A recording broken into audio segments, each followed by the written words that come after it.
وعلى آله وأصحاب الذين سبقون بالإيمان الذين ما خافوا لومة لائمين ولا هيبة وزراء والسلاطين وعلى آله وأمات المسلمين أما بعد وقد قال الله تعالى في كلام المجيد والفرقان الحميد أعوذ بالله من الشيطان الرجيم بسم الله الرحمن الرحيم يا أيها الذين آمنوا لا تلهكم أموالكم ولا أولادكم عن ذكر الله ومن يفعل ذلك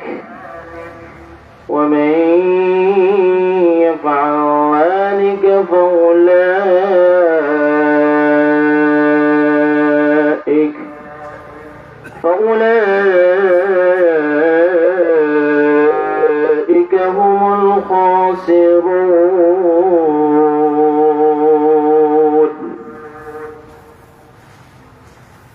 وفي المسلم عن جبير رضي الله تعالى عنه قال أن رسول الله صلى الله عليه وسلم مر بجدء أسك مية فقال أيكم يحب أن هذا له بدرهم فقالوا ما نحب أن لنا بشيء قال والله للدنيا أهون على الله من هذا عليكم أو كما قال عليه الصلاة والسلام.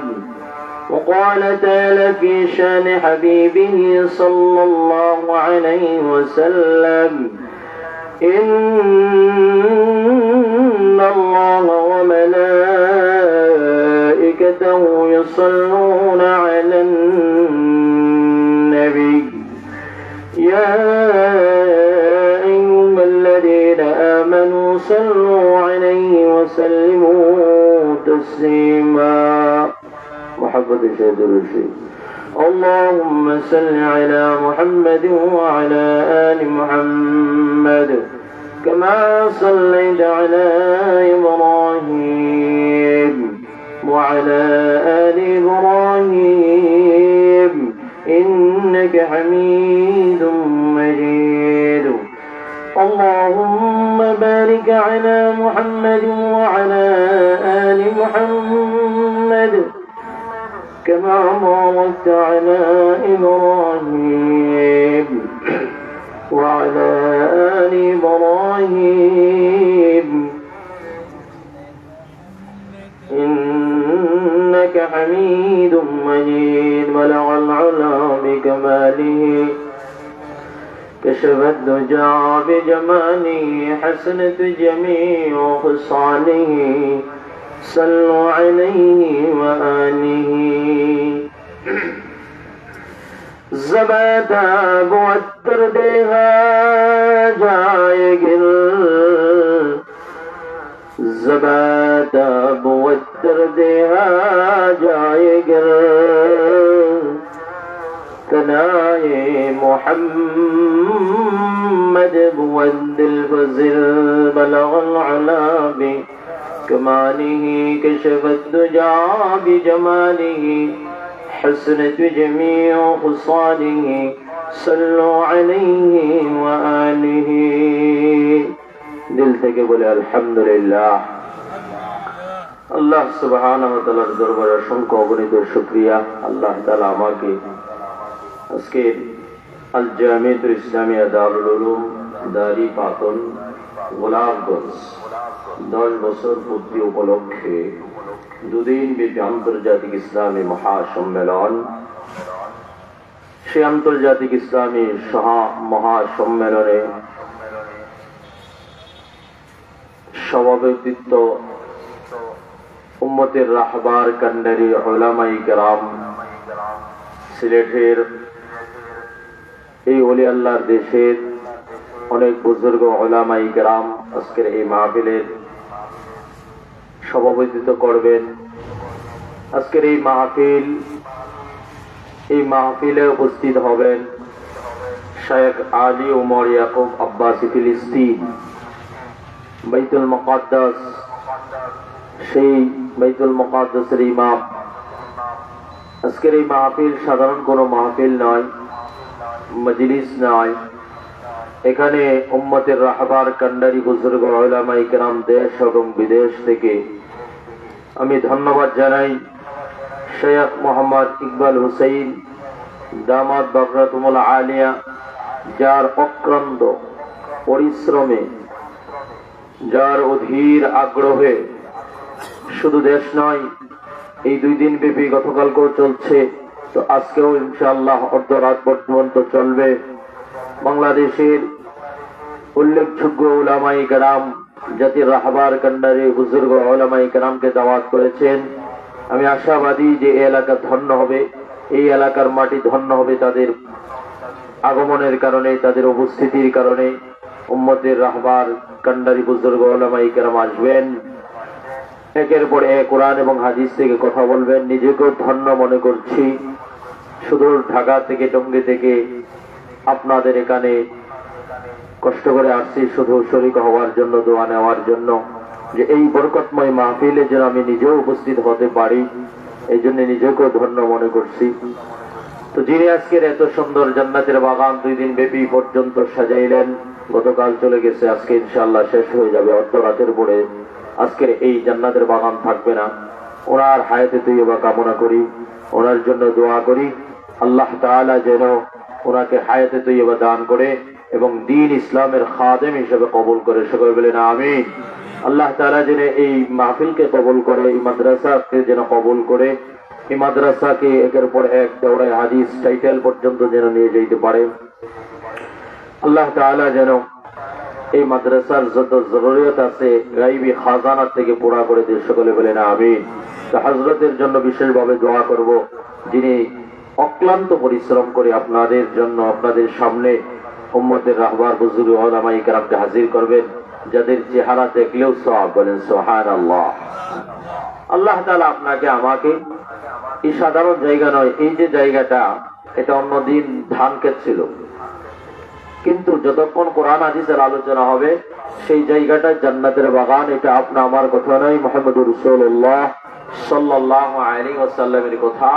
বুখারীর বর্ণনায় আছে, হাদিস রওয়ায়াত করেছেন আবু হুরায়রা রাদিয়াল্লাহু তাআলা عن أبي هريرة رضي الله تعالى عنه قال قال رسول الله صلى الله عليه وسلم إذا مررتم برياض الجنة فاركعوا. وقال أصحاب رسول الله صلى الله عليه وسلم وما رياض الجنة؟ قال رسول الله صلى الله عليه وسلم مجالس العلم، وفي رواية حلق الذكر، وفي رواية المساجد. আজকের এই জায়গাটা জান্নাতের বাগান, যা আপনি আমার কথা নয়, আস-সাদিকুল মাসদুক মুহাম্মদুর রাসূলুল্লাহ সাল্লাল্লাহু আলাইহি সাল্লাম জানালেন, ও আল্লাহর বান্দারা, দুনিয়ার ভিতরে যদি জান্নাতের বাগান পাও, সেই জান্নাতের বাগানে বসে পড়বা। সাহাবায়ে কেরাম বললেন, আল্লাহর নবী, দুনিয়ার ভিতরে জান্নাতের বাগান কোনটা? ওমা রিয়াজুল জান্নাহ। নবী সরকার দু আলম জানায় দিলেন মাজালিসুল ইলম, ইলমের জায়গা, কোরআন হাদিসের আলোচনার জায়গা, যেখানে ইলম শিক্ষা দেওয়া হয়, সেই জায়গাটা হলো জান্নাতের বাগান। আরেক বর্ণনায় আছে হিলাকুল যিকির, যেখানে জিকির হয়, সুবহানাল্লাহ, আলহামদুলিল্লাহ, লা ইলাহা ইল্লাল্লাহ, আল্লাহু আকবার, ওই সমস্ত জিকির হয়, ওই জায়গাটাই হলো জান্নাতের বাগান। আরেক বর্ণনায় আল মাসাজিদ, দুনিয়ার মধ্যে যত জায়গা আছে সবচেয়ে দামি উত্তম জায়গা আল্লাহ তাআলার কাছে মসজিদ, জান্নাতের বাগান। নবী বলেছেন এই তিনটা দুনিয়ার ভিতরে জান্নাতের বাগান, একটা হইল জিকিরের মজলিস, আরেকটা হইল ইলমের মজলিস, আরেকটা হইল মাসাজিদ। তো আমরা জিকিরের মজলিসে আছি, ইলমের মজলিসে আসছি। আল্লাহর নবী বলেন তোমরা যে জান্নাতের মজলিস অতিক্রম করো সেখানে বসে পড়বা, সেখান থেকে জান্নাতের ফল আহরণ করবা।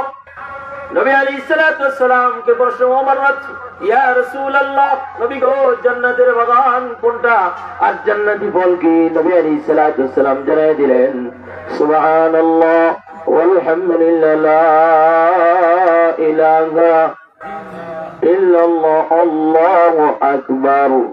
আল্লাহ নবী জানায় দিলেন দুনিয়ার মধ্যে যেখানে জিকিরের মজলিস, ইলমের মজলিস, এটা হলো জান্নাতের বাগান।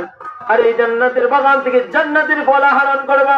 ও নবী জান্নাতের ফল কি? নবী জানায় দিলেন সুবহানাল্লাহ আলহামদুলিল্লাহ লা ইলাহা ইল্লাল্লাহ আল্লাহু আকবার। এইগুলো হলো জান্নাতের ফল, জান্নাতের ফল, জান্নাতের ফল আহরণ করবা জান্নাত থেকে। তো এই যে জায়গা সাধারণ কোন জায়গা নয়, এই জান্নাতের বাগানে সবাই আসতে পারবে না।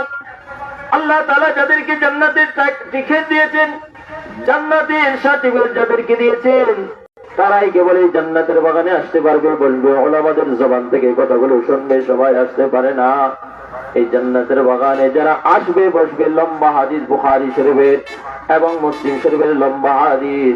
নবী আলাইহিস সালাতু ওয়াস সালাম বলেন, হাদিসের শেষের অংশ বলতেছে আল্লাহ তাআলা ফেরেশতাদেরকে সাক্ষী রেখে বলবেন উশহিদুকুম ক্বাদ গাফারতু লাহুম।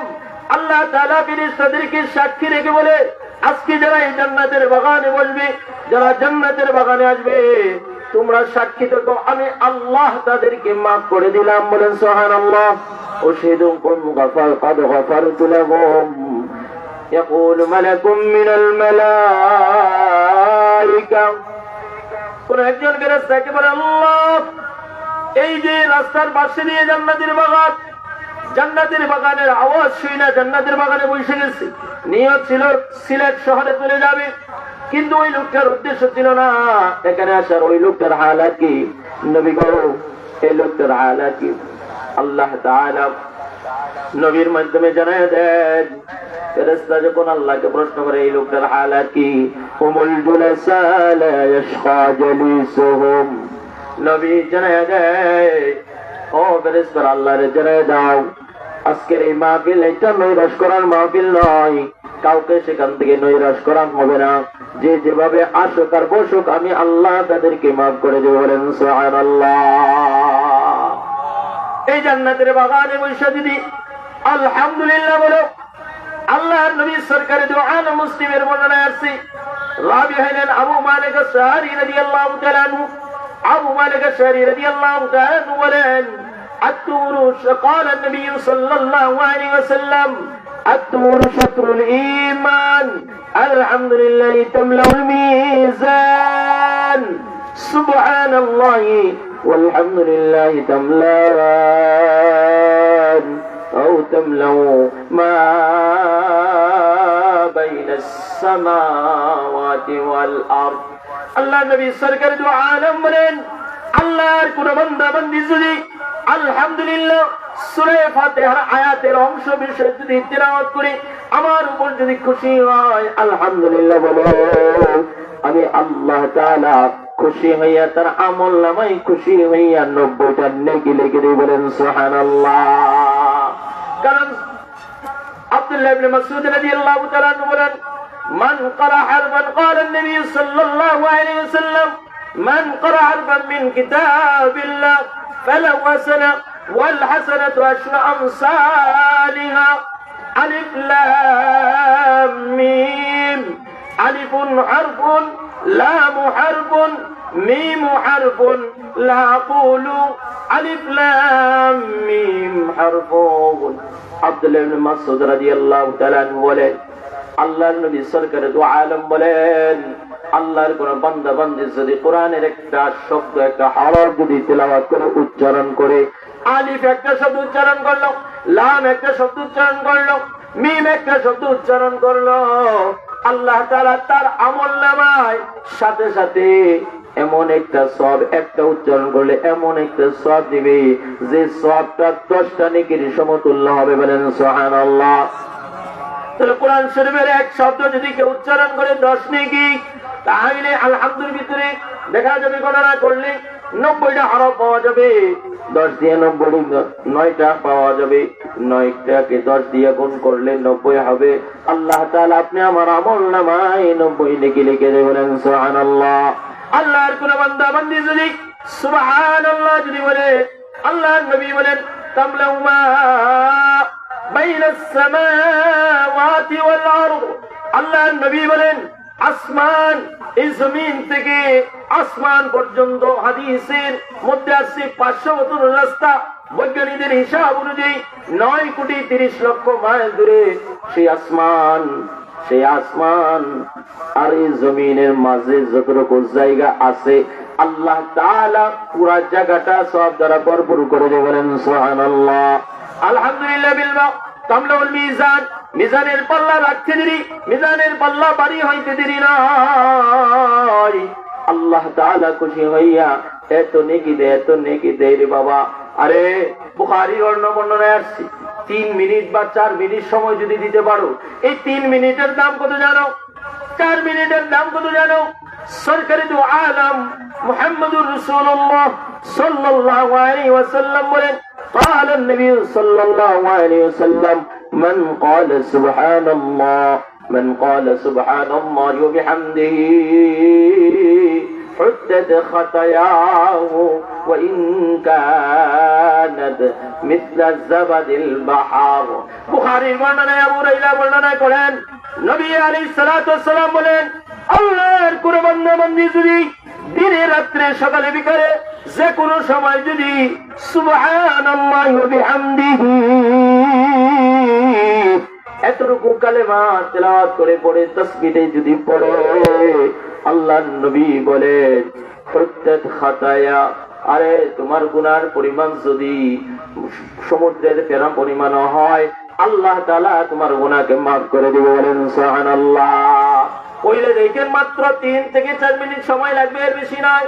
সুবহানাল্লাহি ওয়া বিহামদিহি, এই যে সুবহানাল্লাহ বলেন, উসাব্বিহু সুবহানাল্লাহ, উলামায়ে কেরাম জানেন এখানে সুবহানাল্লাহর আগে একটা ফিল মাহযুফ আছে, উসাব্বিহু সুবহানাল্লাহ। সুবহানাল্লাহ বলে মতলব হিসাবে শব্দটা ব্যবহার হয়, ফিল মাহযুফ আছে, এর অর্থ হইল আমি আল্লাহ তাআলার পবিত্রতা বর্ণনা করতেছি। কারণ এই পৃথিবীর ভিতরে তৃতীয়বাদের বিশ্বাসী 3 in 1, একজনের ভিতরে 3 জন খোদা। বলেন নাউজুবিল্লাহ।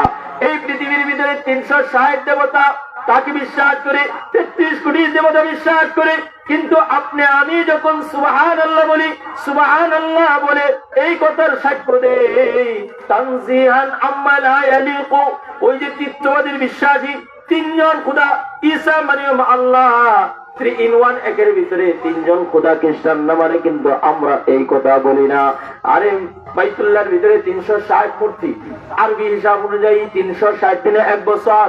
তাহলে একদিনে একটা মূর্তি পরে ইবাদত করার জন্য আজকে যে ইবাদত করবে যে খোদা, যে মূর্তির, অন্যদিন সে এই মূর্তির এই খোদার ইবাদত করবে না। 360 খোদার 360 দিনের জন্য তারা নির্ধারণ করছে, কিন্তু আমাদের খোদা কয়জন? জোরে বলেন কয়জন? সুবহানাল্লাহর অর্থ হলো এইটা, তানজিহান আম্মা লা ইয়ালিকু, তারা যে কথা বলে আল্লাহর ব্যাপারে এই কথা আমরা বলি না।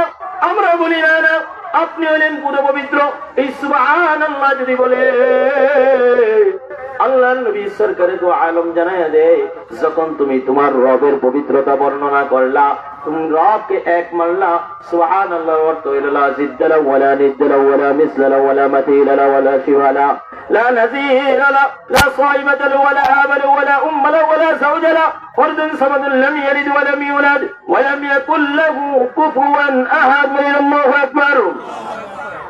এই অর্থ হইল তার ছেলে নাই, মেয়ে নাই, শরীক নাই, সমকক্ষ কেউ নাই, আমি এক আল্লাহকে মানি। এটা হইল সুবহানাল্লাহ। যখন তুমি আল্লাহর পবিত্রতা বর্ণনা করলা, আল্লাহ তাআলা আসমান জমিনের মাঝে পুরা জায়গাটা সব দ্বারা বরবর করে দিয়ে বলেন সুবহানাল্লাহ। ও মুরব্বী বাবা, যুবক ভাইয়েরা, আজকে যারা এই মাহফিলে আছি, আখিরাত কি পাওয়ার উসিলায় আমি যে আয়াত আপনাদের সামনে তেলাওয়াত করেছি, সেই আয়াতের ভিতরে আল্লাহ তাআলা আপনাকে আমাকে মেসেজ দিচ্ছেন, হে উম্মতি মুহাম্মাদী, ঈমানদারকে আল্লাহ তাআলা ডাক দিয়া বলেন, ইয়া আইয়ুহাল্লাযীনা আমানু লা তুলহিকুম আমওয়ালুকুম ওয়ালা আওলাদুকুম আন যিকরিল্লাহ ওয়া মান ইয়াফআল ومن يفعل ذلك فأولئك هم الخاسرون। আল্লাহ তাআলা আপনাকে আমাকে জানালেন, ও উম্মতি মুহাম্মাদী, দুনিয়া পাইয়া, সন্তানাদি পাইয়া, টাকা পয়সা ধন দৌলত পাইয়া রবকে ভুলে যাইও না। যে রব তোমাকে কত আদর করে বানাইলো, যে রব তোমাকে কত সুন্দর করে বানাইলো, রব চারটা কসম খাইছে সূরা 3 ভিতরে, চারটা কসম খাইয়া রব বলে, লাকাদ খালাকনাল ইনসানা ফি আহসানি তাকওয়িম। রব চারটা কসম খাইয়া আপনাকে আমারে জানায় দেয়, আমি তোরে সুন্দর করে বানাইছি। রব আরেক জায়গায় বলে দেয়, ওয়ালাকাদ কাররামনা বনি আদম। আরে রব তোরে সম্মানিত করে বানাইছে, তোমাকে কত সম্মান দিয়ে বানাইছে, তোমাকে সুন্দর করে বানাইছে। আরে তোমাকে আমাকে যখন রব যখন দুনিয়াতে আনবে, কোরআন এবং হাদিসের ভিতরে আসছে, ফেরেশতা সর্বপ্রথম নুতফা যখন মায়ের গর্ভে রাখা হয়, রহমের ভিতরে রাখা হয়, ফেরেশতা আল্লাহর কাছে দরখাস্ত করে, আল্লাহ এই যে নুতফা মায়ের গর্ভে রহমের ভিতরে রাখা হলো, এই নুতফাটা কি রাখবো না নষ্ট করে দেব? আল্লাহ তাআলা বলে, না না, এটা রেখে দাও। 40 দিন যখন চলে গেল, তখন আবার দরখাস্ত করে, আল্লাহ 40 দিন ছিল, এটাকে কি রাখবো না নষ্ট করে দিব? 40 দিন পরে একটা রক্তের টুকরা হয়, আল্লাহ বলেন রেখে দাও। আবার 40 গেল, আল্লাহ রেখে দিব না, ফেলে দিব না, নষ্ট করে দিব? আল্লাহ বলে, না না, এটা নষ্ট করবো না, রেখে দাও। 3 চিল্লা যখন দিয়ে দিলাম মায়ের গর্ভে, তখন 3 চিল্লা আমি দিয়ে দিলাম, আল্লাহ তাআলা একজন ফেরেশতা পাঠাইলেন, একজন ফেরেশতা পাঠায় দেয়, একজন ফেরেশতা পাঠাইয়া 4টা কালিমা, বিআরবা'i কালিমাতিন আজালাহু রিজকাহু আমালাহু শাকিউন আম সাঈদুন। সাথে সাথে 3 চিল্লা দেওয়ার পরে 120 দিন মায়ের গর্ভে থাকার পরে তখন আল্লাহ তাআলা রূহ পাঠায়া দেয়। রূহ দেওয়ার পরে 3 চিল্লা দেওয়ার পরে আমি মানুষ হিসাবে আকৃতি ধারণ করলাম। আল্লাহ জানেন ফেরেশতারা দরখাস্ত করতে করতে কিন্তু আল্লাহর কাছ থেকে আমাকে আনছে। আরে সব নুতফা দিয়েই তো বাচ্চা হয় না, আল্লাহ তাআলার যখন হুকুম না হয় এটাকে নষ্ট করে দাও, যার কারণে দেখা যায় 2 মাসের পরে বাচ্চা নষ্ট হয়ে যায়, 3 মাসের পরে নষ্ট হয়ে যায়। 4 কালিমা দিয়ে আল্লাহ তাআলা পাঠায়, কি কালিমা? আজালাহু রিজকাহু আমালাহু। হায়াত কতদিন হবে, তার রিজিক কতটুকু হবে, তার আমল কতটুকু করবে। শাকিরুন সাঈদুন। আল্লাহ এর কি সুখী বানাবো না দুঃখী বানাবো? এর কি হতভাগা বানাবো না কফলওয়ালা বানাবো? আল্লাহ তাআলা 4 কালিমা দিয়ে পাঠায়, তাহলে নির্দিষ্ট সময়। আজালাহু, অনেকে আমরা 70 বছর 80 বছর হায়াতের জিন্দেগি হয়ে গেছে, দেখা যায় মারা গেছে বলে অকাল মৃত্যু, তার অকাল মৃত্যু বলে। না না, অকাল মৃত্যু বলতে কোনো শব্দ নাই। 1 বছরে যদি কেউ মারা যায় সেটাও তার জন্য কাল, 2 বছরেও মারা গেলে তার জন্য কাল। কারণ 3 চিল্লা দেওয়ার পরে 2 বছর হায়াত পাবে, এতটুকু সময় আল্লাহ তাআলা নির্ধারণ করে দিয়েছে, বলেন সুবহানাল্লাহ। তারপরে রিজক, রিজিক কতটুকু খাইবা? আরে রিজিকের জন্য যতই দৌড়াদৌড়ি করো, নামাজ নাই, রোজা নাই, হজ নাই, যাকাত নাই, তারপরে রিজিকের জন্য পেরেশানি করো, যতই দৌড়াদৌড়ি করো। আরে নামাজ ছাইরা তুমি ব্যবসা করো, চাকরি করো, যা কিছু করো না কেন, তুমি এতটুকুই পাইবা। তোমার যতটুকু তকদিরে আছে, যতটুকু আল্লাহ লিপিবদ্ধ করে দিয়েছে, এতটুকু পাইবা, এর চেয়ে বেশি পাইবা না। আবার যদি নামাজ পড়লেও যদি ব্যবসা করো, চাকরি করো, যা কিছু করো, অতটুকুই আল্লাহ দিব তোমাকে, যতটুকু তোমার রিজিকে আছে, তকদিরে আছে। বলেন সুবহানাল্লাহ। কিন্তু এইগুলো আমাদের বিশ্বাস হয় না, যার কারণে নামাজ সাইডে দিয়ে একেবারে দুনিয়া কামাইয়ের জন্য রাখছে। আরে দুনিয়ার তো কোনো মূল্যই নাই। এই কথাটাই তো আল্লাহ সূরা মুনাফিকের মধ্যে বলতেছেন, ঈমানদারদেরকে ডাক দিয়ে, দুনিয়ার পিছনে দৌড়াইতেছো, দুনিয়া দুনিয়া করতেছো, দুনিয়ার কোনো মূল্য নাই। জাবের রাদিয়াল্লাহু তাআলা, মুসলিমের বর্ণনায় আছে, জাবের রাদিয়াল্লাহু তাআলা হাদিস রওয়ায়াত করেন, আন্না রাসূলুল্লাহ সাল্লাল্লাহু আলাইহি ওয়াসাল্লাম মারা বিজাদিনা সাক্কা মাইয়িতিন قال أيكم يحب أن هذا له بدرهم। জাবের রাদিয়াল্লাহু তাআলা আনহু বলেন, আল্লাহর নবী ঘর থেকে বের হইলেন, সাথে সাহাবায়ে কেরাম। রাস্তার পাশে একটা মরা কান কাটা ছাগল পড়ে আছে। আল্লাহর নবী বলেন, তোমাদের মধ্যে কেউ কে আছে এই মরা কান কাটা ছাগলটা এক দিরহাম, নবীদের জমানায় দিরহাম দানানি ছিল। দিরহাম বলা হইতো রূপার টাকাকে, দানানির বলা হইতো স্বর্ণের টাকাকে। বর্তমান যেমন 1 টাকার কয়েন, 5 টাকার কয়েন। আল্লাহর নবী বললেন, হে সাহাবীরা শুনো, তোমাদের মধ্যে কেহ কি আছে যে 1 দিরহাম দিয়া এই মরা কান কাটা ছাগলটা নিবা? সাহাবীরা বলে, নবী গো, ও নবী, এটা 1 টাকা কেন? 1 টাকার তো অনেক দাম, অনেক দাম। 1 টাকা দিয়ে 1 দিরহাম নেন না। নবী গো, যদি মাগনা ফিরি দেওয়া হয় তাহলেও তো আমরা এটা নেব না, কারণ এটার কোনো মূল্য নাই। আল্লাহ নবী কসম করে বলে, আল্লাহ ওয়াল্লাহি লাদ-দুনিয়া আহওয়ানু আলাল্লাহি মিন হাযা আলাইকুম। সাহাবীদেরকে বলে, সাহাবীরা রে, খোদার কসম করে বলি, তোমাদের কাছে এই ছাগলটার যেমন কোনো মূল্য নাই, তেমনি ভাবে আল্লাহ তাআলার কাছে তামাম দুনিয়ার কোনো মূল্য নাই। বলেন নাউজুবিল্লাহ। তাহলে মূল্য আছে কি? আরে বাবা, তোমার কাছে 1000 টাকার মূল্য আছে, তোমার কাছে 2000 টাকার মূল্য আছে, যার কারণে ব্যবসার মধ্যে সময় দিতে পারো, চাকরির ভিতরে সময় দিতে পারো, দুনিয়ার কাজকর্ম সব বুঝো, কিন্তু আখিরাতের কাজকর্ম বুঝো না। নামাজ পড়ার দাম পাও না। হ্যাঁ, ব্যবসার মধ্যে ছিলাম, চাকরির মধ্যে ছিলাম, আরে নামাজ পড়ার দাম পাও না, আরে ইবাদত করার সুযোগ পাও না, আরে মাহফিলে আসার সুযোগ পাও না, অথচ দুনিয়া নিয়ে ব্যস্ত আছো। নবী আলাইহিস সালাতু ওয়াস সালাম হাদিসে বলেন, আশিদ্দাতু ওয়াহিদা খায়রুম মিনাদ দুনিয়া ওয়া মা ফিহা। আরে তোর কাছে তো সেজদার দাম নাই, তোর কাছে তো নামাজের দাম নাই, কিন্তু আল্লাহ তাআলার কাছে দাম আছে। নবী আরবি বলেন, আল্লাহর কুদরতি পায়ে যদি একটা সেজদা দিতে পারো, দুনিয়া এবং দুনিয়াতে যা কিছু আছে সব কিছু চাইতে আল্লাহর কাছে একটা সেজদার দাম বেশি। বলেন সুবহানাল্লাহ। তাই তুমি কয় টাকার মালিক হইলা? পুরা সিলেট শহরের মালিক কি একা কেউ আছে? ঢাকা, পুরা বাংলাদেশ, তামাম পৃথিবী। তাহলে তামাম পৃথিবী, আসমান, জমিন, চন্দ্র, সূর্য, গ্রহ, তারা, নক্ষত্র, যা কিছু আছে সব কিছু চাইতে রবের কাছে একটা সেজদার দাম বেশি। বলেন সুবহানাল্লাহ। এই জন্য রব জায়গায় জায়গায় ডাক দিয়ে আপনাকে আমাকে বলে, ইয়া আইয়ুহাল্লাযীনা আমানু লা তুলহিকুম আমওয়ালুকুম ওয়ালা আওলাদুকুম আন যিকরিল্লাহ ওয়া মান ইয়াফআল যালিকা ফাউলাইকা হুমুল খাসিরুন। আল্লাহু আকবার। রব আপনাকে আমারে বলে, এই ইমানদারেরা শোনো, টাকা পয়সা, ধন দৌলত, সন্তানাদি, এইগুলো যেন তোমাকে আল্লাহর স্মরণ থেকে তোমার গাফেল না বানায় দেয়। নামাজ, রোজা, হজ, যাকাত, ইসলাম মানা থেকে তোমার যেন গাফেল না বানায় দেয়।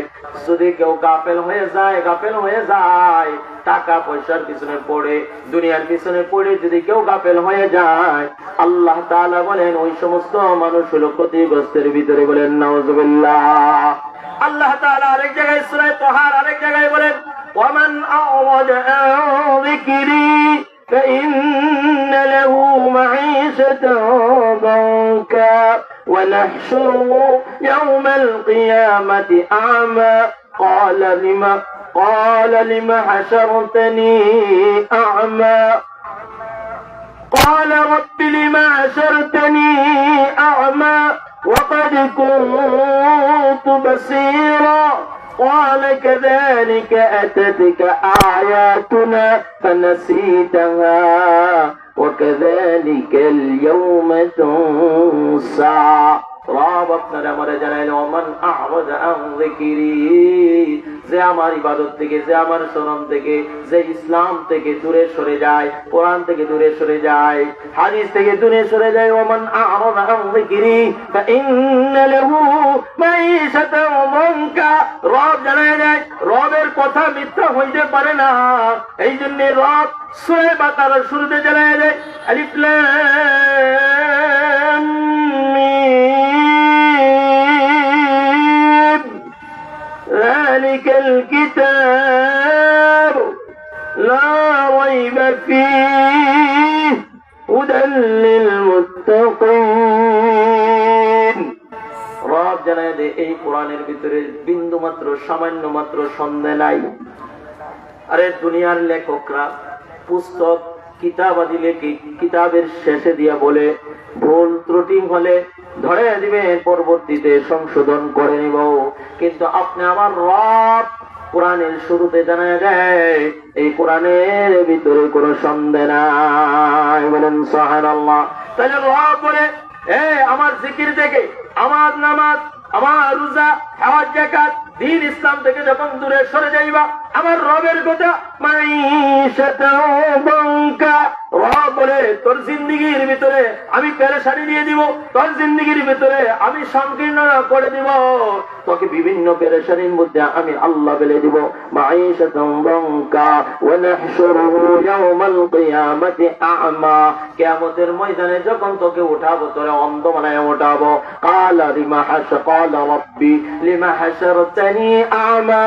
আল্লাহ তাআলা বান্দাকে বলেন, বান্দা আল্লাহকে বলবেন আল্লাহ ও রব আপনি কেন আমাকে এই হাসরের ময়দানে হাসরের ময়দানে অন্ধ বানায় উঠাইলা? দুনিয়াতে তো আমার চক্ষু ছিল। আল্লাহ তাআলা বলেন এই যে চোখ আমার দান, আমি এই চক্ষু দিয়েছিলাম ভালো দেখার জন্য। এই কারণে আল্লাহ বলেন আলাম নাজআল লাহু আইনাইন,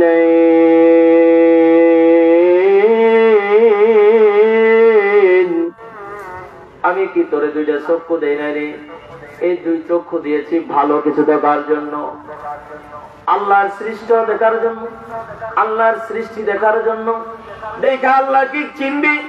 আরে রব তো আরে কত সুন্দর করে বানাইছে, বানানোর পরে দেখা যায় রব কাউকে দুইটা চক্ষু দেয় নাই। জীবনে সে তার বাবার চেহারাটা দেখতে পারে না, তার মার চেহারাটা দেখতে পারে না, আসমান কেমন জমিন কেমন দেখতে পারে না, অথচ দেখতে কত সুন্দর।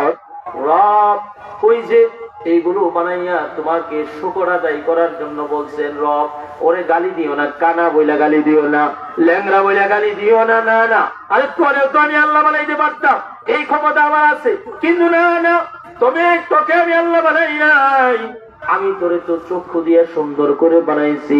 সুতরাং ওই দেখ আমার ক্ষমতা আছে, ইচ্ছা করলে পারতাম, তারে চক্ষু দেই নাই, সে দুনিয়াটা কেমন চাকচিক্য সুন্দর দেখতে পারে না।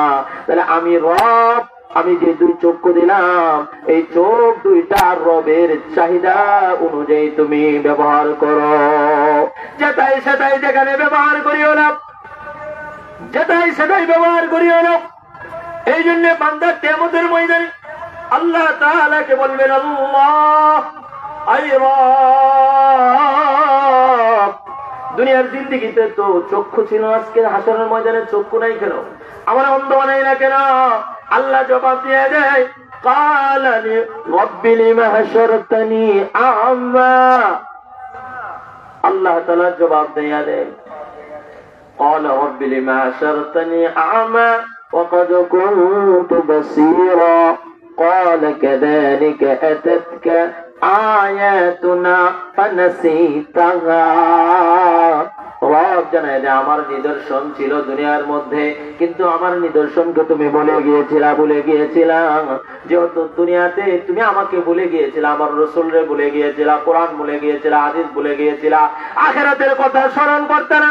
তাহলে আজকের এই হাসরের ময়দানে যেহেতু তোমার চক্ষু দেওয়ার পরেও তুমি অন্ধ সেজেছিলা, তাই আমি তোমার হাসরের ময়দানে অন্ধ বানায় উঠাইলাম। কেন উঠাইলাম রে বান্দা? কারণ তো দুনিয়াতে তো তুমি ভালো কিছু দেখে নাই। قال كذلك أتتك آياتنا فنسيتها وكذلك اليوم تنسى। রব কিয়ামতের ময়দানে বলবেন, যা যা আজকে আমিও তোকে ভুলে গেলাম। বলেন দাও বিসমিল্লাহ। তো দুনিয়াতে যদি আমরা রবকে ভুলে যাই, দুনিয়ার পিছনে পড়ে, মায়ার পিছনে পড়ে, টাকা, গাড়ি, বাড়ি এইগুলোর পিছনে পড়ে যদি আমরা রবকে ভুলে যাই, তাহলে কিয়ামতের ময়দানে রব আমাকে স্মরণ করবে না ভুলে যাবে? রবও ভুলে যাবে। আরে টাকা পয়সা, গাড়ি বাড়ির ভিতরে সুখ নাই, শান্তি নাই। প্রথম ঘটনা আমাদের কাছে আছে, টাকা পয়সার অভাব নাই, কিন্তু ঘরের ভিতরে কোনো শান্তি নাই।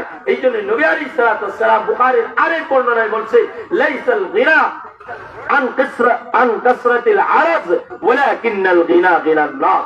নবী আলাইহিস সালাতু ওয়াস সালাম বলেন, শুনো, তোমরা টাকা পয়সা ওয়ালাদেরকে ধনী মনে করো, আসলে তারা টাকা পয়সা ওয়ালারা ধনী না। তো আসল ধনী হইল ওই লোক যে অন্তরে ধনী, সারাদিন ভ্যান চালায় আসে, রিক্সা চালায় আসে, কিন্তু ঘরের ভিতরে আল্লাহ এত সুখ আর শান্তি দিছে, আসার পরে স্ত্রী দৌড়াইয়া যায়। আরে স্বামীটা কত কষ্ট করে আসছে, স্বামীর ওজুর পানি দেয়, গোসলের পানি ঠান্ডার সময় গোসলের পানি গরম করে আনে দেয়, সন্তান দৌড়ায় আসে। আরে বাবা কত কষ্ট করে আসছে, সন্তান দৌড়ায় আসে, ফ্যান নাই তো হাত পাকা দিয়া, খানা খাইতেছে তো বাতাস করে।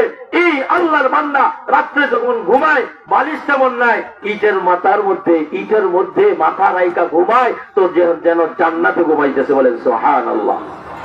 আর কত বড় লোক, আরে উত্তরের ঘটনা, কত বড় লোক আছে, হাজার কোটি টাকার মালিক, ব্যবসায়ী, কিন্তু কোনো শান্তি নাই। শান্তি কার পক্ষ থেকে? তাহলে আল্লাহর যদি উল্টা চলেন, আল্লাহ শান্তি দেবনি? আল্লাহর ভাব মতো চললে, আল্লাহর কথা মতো চললেই শান্তি পাওয়া যায়। আরে জান্নাত তো পাইবেন দুইটার বিনিময়ে, দুইটা। একটা হলো ঈমান, শিরিক মুক্ত ঈমান, আর একটা হলো বিদআত মুক্ত আমল। দুইটা জিনিসের বিনিময়ে আল্লাহ তাআলা জান্নাত দেবে। ইন্নাল্লাযীনা আমানু ওয়া আমিলুস সালিহাত কানাত লাহুম জান্নাতুল ফিরদাউসি নুজুলা। আল্লাহ তাআলা বলেন, দুইটা শর্তের বিনিময়ে তোমারে জান্নাত দেব। একটা হইল শিরিক মুক্ত ঈমান আনতে হইব, দুই নাম্বার হইল বিদআত মুক্ত আমল নিয়ে আইতে হইব। নেক আমল ওয়া আমিলুস সালিহাত, যত নেক আমল আছে এই আমলগুলো যদি করে আসো, তাহলে আমি আল্লাহ জান্নাতের মেহমান তোমারে বানায় দেব। বলেন সুবহানাল্লাহ। এই জন্য দোস্ত বলতেছিলাম, টাকা, গাড়ি, বাড়ি এইগুলোর মধ্যে শান্তি নাই। ওই যে উত্তরা লোকের ঘটনা শোনাইতেছিলাম, হাজার কোটি টাকার মালিক, কিন্তু ঘরের ভিতরে শান্তি নাই। রাত্রে 12টা ব্যবসা প্রতিষ্ঠান বন্ধ করে যখন সে বাসায় যায়, বাসায় গিয়ে স্ত্রী বলে, গেট গুলো, স্ত্রী বলে, আর 5 মিনিট দাঁড়ান, 5টা মিনিট, এই যে স্টার জলসাটা শেষ হয়ে গেল, 5টা মিনিট দাঁড়ান। বলেন নাউজুবিল্লাহ। তুই ভাত দাও, খানা খাবো, খানা দাও, ওই যারা কাছে ওই জায়গায় নিয়ে খাও, বস খানা নিয়ে খা। স্ত্রীর কাছে যায় না, সন্তানের কাছে যায় না। রাত্রের বেলা তার একটা রুম, স্ত্রীর একটা রুম, আলাদা রুমে ঘুমায়। কি শান্তি, আরে কি শান্তি। স্ত্রী এক রুমে, স্বামী এক রুমে, সন্তান আরেক জায়গায়। সন্তান কথা শুনে না, মেয়ে কথা শুনে না, মেয়ের মতো চলে, সন্তানের মতো চলে, সবাই সবার মতো চলে, কেউ কারো কথা শুনে না। তাইলে টাকার পয়সার কিন্তু অভাব নাই রে বাবা, গাড়ি বাড়ি অভাব নাই, কিন্তু দিলের ভিতরে শান্তি নাই। কথা ঠিক কিনা? এই জন্য হযরত খিজির আলাইহিস সালামের জামানায় মুস্তাজাবুদ দাওয়া একজন লোক ছিলেন, অর্থাৎ যে দোয়া করতো ওই দোয়াই কবুল হইতো। এক গরিব মানুষ তার কাছে যাইয়া বলে, ও আল্লাহর ওলি, আপনি যে দোয়া করেন এই দোয়াটাই তো কবুল হয়। আমি বড় অভাবে আছি, আমি বড় কষ্টে আছি, আমার সংসার চলে না, আমার জন্য দোয়া করেন, আল্লাহ যেন আমার টাকা পয়সা দিয়ে ধনী বানায় দেয়। এই মুস্তাজাবুদ দাওয়া আল্লাহর ওলি বলে, ঠিক আছে, তোমার 3 মাস সময় দিলাম, 3 মাস সময় দিলাম, 3 মাসের পরে আসবা, তারপরে দোয়া করব। 3 মাসের ভিতরে ঘুইরা ঘুইরা সিলেট, চট্টগ্রাম, ঢাকা, রাজশাহী বড় বড় কোম্পানি ফ্যাক্টরির মালিক যারা আছে সবার কাছে যাইবা, যাইয়া তাদের হালাত গুলো দেখবা, তাদের কি হালাত কি অবস্থা জানার পরে 3 মাস পরে আসবা, 3 মাস পরে তোমার জন্য দোয়া করে দিব। তো তিনি গেলেন, সিলেট শহরে গেলেন, যাইয়া মনে করেন একজন শিল্পপতিকে বললেন, ভাই তুমি তো বড় শিল্পপতি, হাজার হাজার কর্মচারী তোমার অধীনে কাজ করে, তুমি তো কোটি কোটি টাকার মালিক, হাজার হাজার বিলিয়ন কোটি টাকার মালিক, তুমি কেমন সুখে আছো, শান্তিতে আছো? ঘটনা শোনাইতেছে, রে ভাই এই যে টাকা পয়সা দেখতেছো এইগুলো আমার না, ব্যাংকের সব। আমার কথা কেউ শুনে না, স্ত্রী চলে এক ভাই, ছেলে চলে এক ভাই, মেয়ে চলে এক ভাই, আর আমি আমার মতো আছি। সবাই সবাই রাজা, ঘরের ভিতরে সবাই রাজা, কেউ প্রজা না, আমার কথা কেউ শুনে না। শুনলেন, আরেকজনের কাছে গেলেন, ভাই আপনি তো বড় ধনী, টাকা পয়সার মালিক, আপনার কাছে আপনি কেমন সুখে আছেন, শান্তিতে আছেন? তো বললো, একই কাহিনী শুনাইলেন। এইভাবে কিছু লোকের কাছ থেকে কাহিনী শুনতে শুনতে সর্বশেষ এক লোকের কাছে যাইয়া বলে, আল্লাহ আপনার অনেক টাকার মালিক বানাইছে, আপনি তো ধনী মানুষ, আপনার টাকা পয়সারও অভাব নাই, গাড়ি বাড়ির অভাব নাই, আপনি অনেক সুখে আছেন। তখন বলে, ভাই শোনো, তুমি যখন প্রশ্ন করেছো তাহলে শোনো, আমি কতটুকু শুনে, আমি কতটুকু সুখে আছি। একদিন আমার স্ত্রী আমাকে বলল, আমাকে কতটুকু মহব্বত করো। আমি বললাম যে আমার জানের চেয়েও তোমাকে প্রাণের চেয়েও বেশি মহব্বত করি। আহারে, আমি যদি আজকেই মারা যাই, কালকেই বিয়ে করে ফেলাবা, তাকে এতটুকু মহব্বত করে, এতটুকু না না, তুমি কি দেখতে চাও? তুমি যদি দেখতে চাও তাহলে আমি প্রমাণ করে দেখাইতে পারি। আমার স্ত্রীকে ওই প্রমাণটা দেখানোর জন্য আমি এত বেশি তার মহব্বত করি আর ভালোবাসি, আমি জীবনে আর বিবাহ করব না, তারই বিবাহ করেছি, তারই মহব্বত দিল মন প্রাণ তারই দিয়েছি, আমি কাউকে করব না। এটা প্রমাণ করার জন্য ভাই আমি নিজের নফসটা নিজে কেটে ফেললাম, আমার নিজের নফস নিজে কেটে ফেললাম, আমার পুরুষঙ্গ কেটে দিলাম, আমি প্রমাণ করে দিলাম আমি সবচেয়ে বেশি তোমার ভালোবাসি। তুমি মারা যাওয়ার পরে আর কাউকে বিবাহ করব না।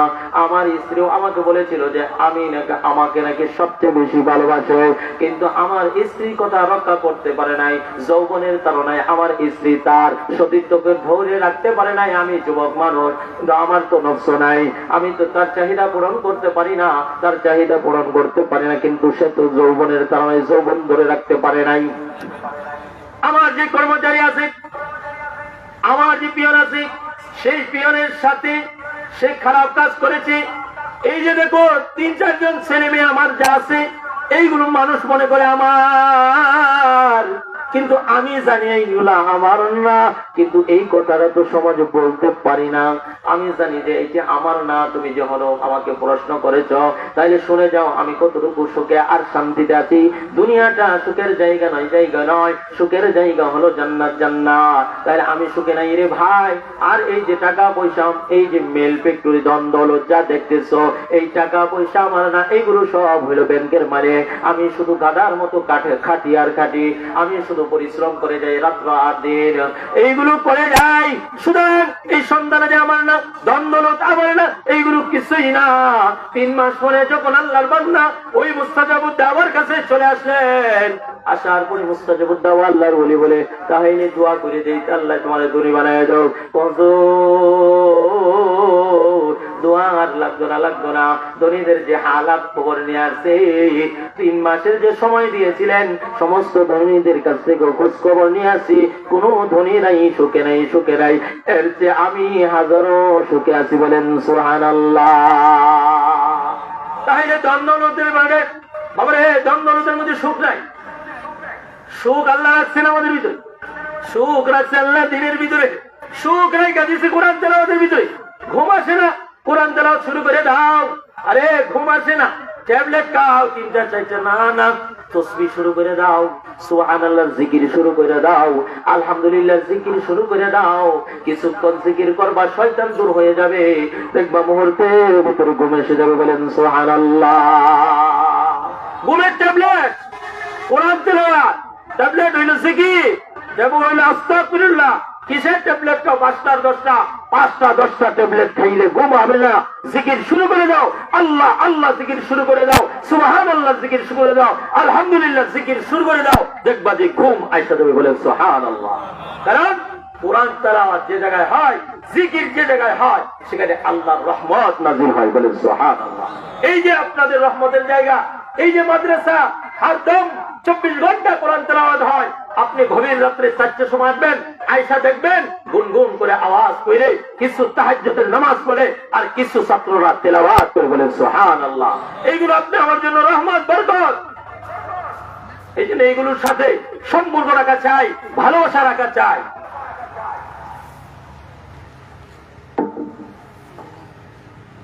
তাহলে দুনিয়াটা আল্লাহর কাছে কোনো মূল্য নেই। আল্লাহ তাআলার কাছে আছে এক ওয়াক্ত নামাজ দাও, আল্লাহর কাছে আছে সুবহানাল্লাহ আলহামদুলিল্লাহ দাও। সুতরাং তোমরা টাকার পিছনে যারা দৌড়াও, আরে দুনিয়া বড়ই স্বার্থপর, দুনিয়া কাউকে থাকতে দেয় না রে বাবা, কাউ থাকতে পারবে না।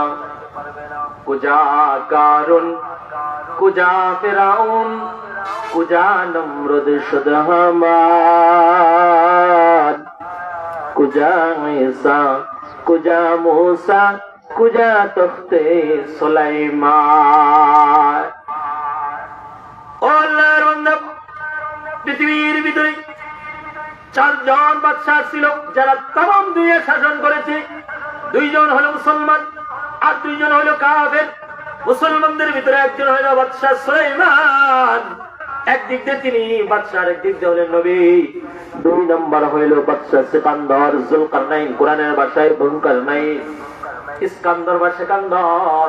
এই বাদশা সেকান্দার সন্তানদেরকে ওসিয়ত করে গেছিল, বাবারে আমি মারা যাওয়ার পরে আমার লাশটার বাজারের মধ্যে ঘুরাইবা আর 2টা হাত বাড়ি করে রাখবা কাপড়ের কাপড় থেকে। কেন রাখবা? আমি তামাম পৃথিবীর বাদশা ছিলাম, কিন্তু আমি তামাম পৃথিবীর বাদশা কোন দ্বন্দ্বলত নিয়ে যাইতে পারি নাই। এইটা শহরের মানুষদেরকে বুঝাই দিবা, ঠিক কিনা? আরে বাবা, মৃত্যু তো একবার আসবে, কিন্তু কি নিয়ে যাইবেন, কি লইয়া যাইবেন? এই চিন্তা চেতনা, কবর ময়দান হাসরের চিন্তা চেতনা একমাত্র আপনি আমি করব, দুনিয়ার কোন হাইওয়ান জানোয়ার করবে না। আল্লাহ আপনাকে আমাকে এই চিন্তা করার ক্ষমতা দিছে। এই জন্য মনে করেন না মৃত্যুর মাধ্যমে আপনি আমার জিন্দগি শেষ। না না বাবা, মৃত্যুর পরে আপনি আমার জিন্দগি শুরু। এই জন্যই কবি ডাক দিয়া বলে, মত কো সমঝা হে গাফিল ইখতিতামে জিন্দগি, दर हकीकत मौत तेरे इब्तिदाए जिंदगी। मौत को समझा है गाफिल इख्तितामे जिंदगी, दर हकीकत मौत तेरे इब्तिदाए जिंदगी। यहाँ हम सब मुसाफिर है, वही आखिर ठिकाना, कोई आगे रवाना है, कोई पीछे रवाना। मुसाफिर हर कुजा बाशद अतुल रायद मिदारात, शुबुल बुंदर कफस बाशद चमन रायद मिदारात। कैसी कैसी रानियां, कैसी कैसी रानियां शहजादियां, तन बदन सब भूल गया है, शक्ल सूरत क्या हुई। आरे आकिल न हो गाफिल, आरे आकिल न हो गाफिल, तुझे दुनिया से जाना है, तुझे एक दिन ये मो अपने रब को दिखाना है। कदम सोए मरकद, कदम सोए मरकद, नजर सोए दुनिया, किधर जाना है और किधर दिख रहा है। আরে বাবা, তোমার তো এক কদম কবরের দিকে চলে যাচ্ছে চলে যাচ্ছে, এখনো তো তোমার দুনিয়া কামাই করার ইচ্ছা, দুনিয়া কামাই করার ইচ্ছা। আরে দুনিয়া বড় স্বার্থপর, দুনিয়া কাউকে থাকতে দেয় না, দুনিয়া দুনিয়ার জায়গায় পড়ে থাকবে, ঠিক কিনা? আপনার বাবা মা 14 গোষ্ঠী কিছু লয়ে যাইতে পারছে, কিনেছে কি? যদি কিছু আমল করে যায়, এই আমলটা নিয়ে যাইছে। কিছু যদি এক আমল করে, এটাই এই জন্য আরেকটা ঘটনার মাধ্যমে আপনাদেরকে বুঝাইতে চাইবো, বুঝাবো যে আসলে যে দুনিয়াটার কোনো মূল্য নাই। এক ওয়াক্ত নামাজের যে দাম আছে, একটা রোজার যে দাম আছে, এটাই বুঝাবো হযরত ঈসা আলাইহিস সালাতু ওয়াস সালাম বনি ইসরাইলের ভিতরে প্রায় তাকরিবান ৪,৫০০ নবী আছে। মুসা আলাইহিস সালাতু ওয়াস সালাম সহ সর্বশেষ বনি ইসরাইলের নবীর নাম হলো হযরত ঈসা আলাইহিস সালাতু ওয়াস সালাম। ফিলিস্তিন ওনার এলাকা, উনি আসছেন একটা গোত্র বনি ইসরাইল, ফিলিস্তিন আর হইল একটা নির্দিষ্ট সময়ের জন্য। আর আমাদের নবী হযরত মুহাম্মদ রাসূলুল্লাহ সাল্লাল্লাহু আলাইহি ওয়াসাল্লাম तमाम দুনিয়ার নবী, কিয়ামত পর্যন্ত নবী, সমস্ত মানুষের নবী। এখন যদি আমার নবীর নবুয়ত বাদ দিয়া অন্য নবীর নবুয়ত যদি চালু করতে চায়, মুসলমানের সন্তান যদি বলে যে খ্রিস্টানরা যদি দাওয়াত দেয়, মানুষদেরকে যদি খ্রিস্টান বানায়, তাহলে দোষ কি? এই কথাটা মুসলমানের সন্তান বলতে পারে না। দোষ আছে না নাই? কারণ এখন হুকুম চলবে কার? এখন কিতাবুল্লাহ, আল্লাহর কিতাব, এই আল্লাহর কিতাবের উপর ঈমান আনতে হইব, তেলাওয়াত করতে হইব, সব করতে হইব। আল্লাহর কিতাব কালামুল্লাহ যখন আসছে, তখন ওই বাকি কিতাবগুলো মানসুখ হয়ে গেছে। তাওরাত, জবুর, ইনজিল কিতাব, এগুলো তেলাওয়াত চলবে না, হুকুম হাকাম চলবে না। এখন হুকুম চলবে কিয়ামত পর্যন্ত কিতাবুল্লাহ। আর নবী হিসাবে যদি মানতে হয়, তাহলে মুহাম্মদকেই মানতে হবে, কারণ নবী तमाम দুনিয়ার নবী, সমস্ত মানুষের নবী, কিয়ামত পর্যন্ত নবী। বলেন সুবহানাল্লাহ। আর ঈসা আলাইহিস সালাম আমার নবীর আগে যত নবী আসছে, সমস্ত নবীরা একটা গোত্রের জন্য আসছে, একটা এলাকার জন্য আসছে, একটা নির্দিষ্ট সময় নিয়ে আসছে। আমার নবী কোনো গোত্রের না, কোনো এলাকার না, কোনো নির্দিষ্ট সময়ের না। আমার নবী হইল तमाम দুনিয়ার মানুষের নবী, तमाम দুনিয়ার নবী, কিয়ামত পর্যন্ত নবী। বলেন সুবহানাল্লাহ।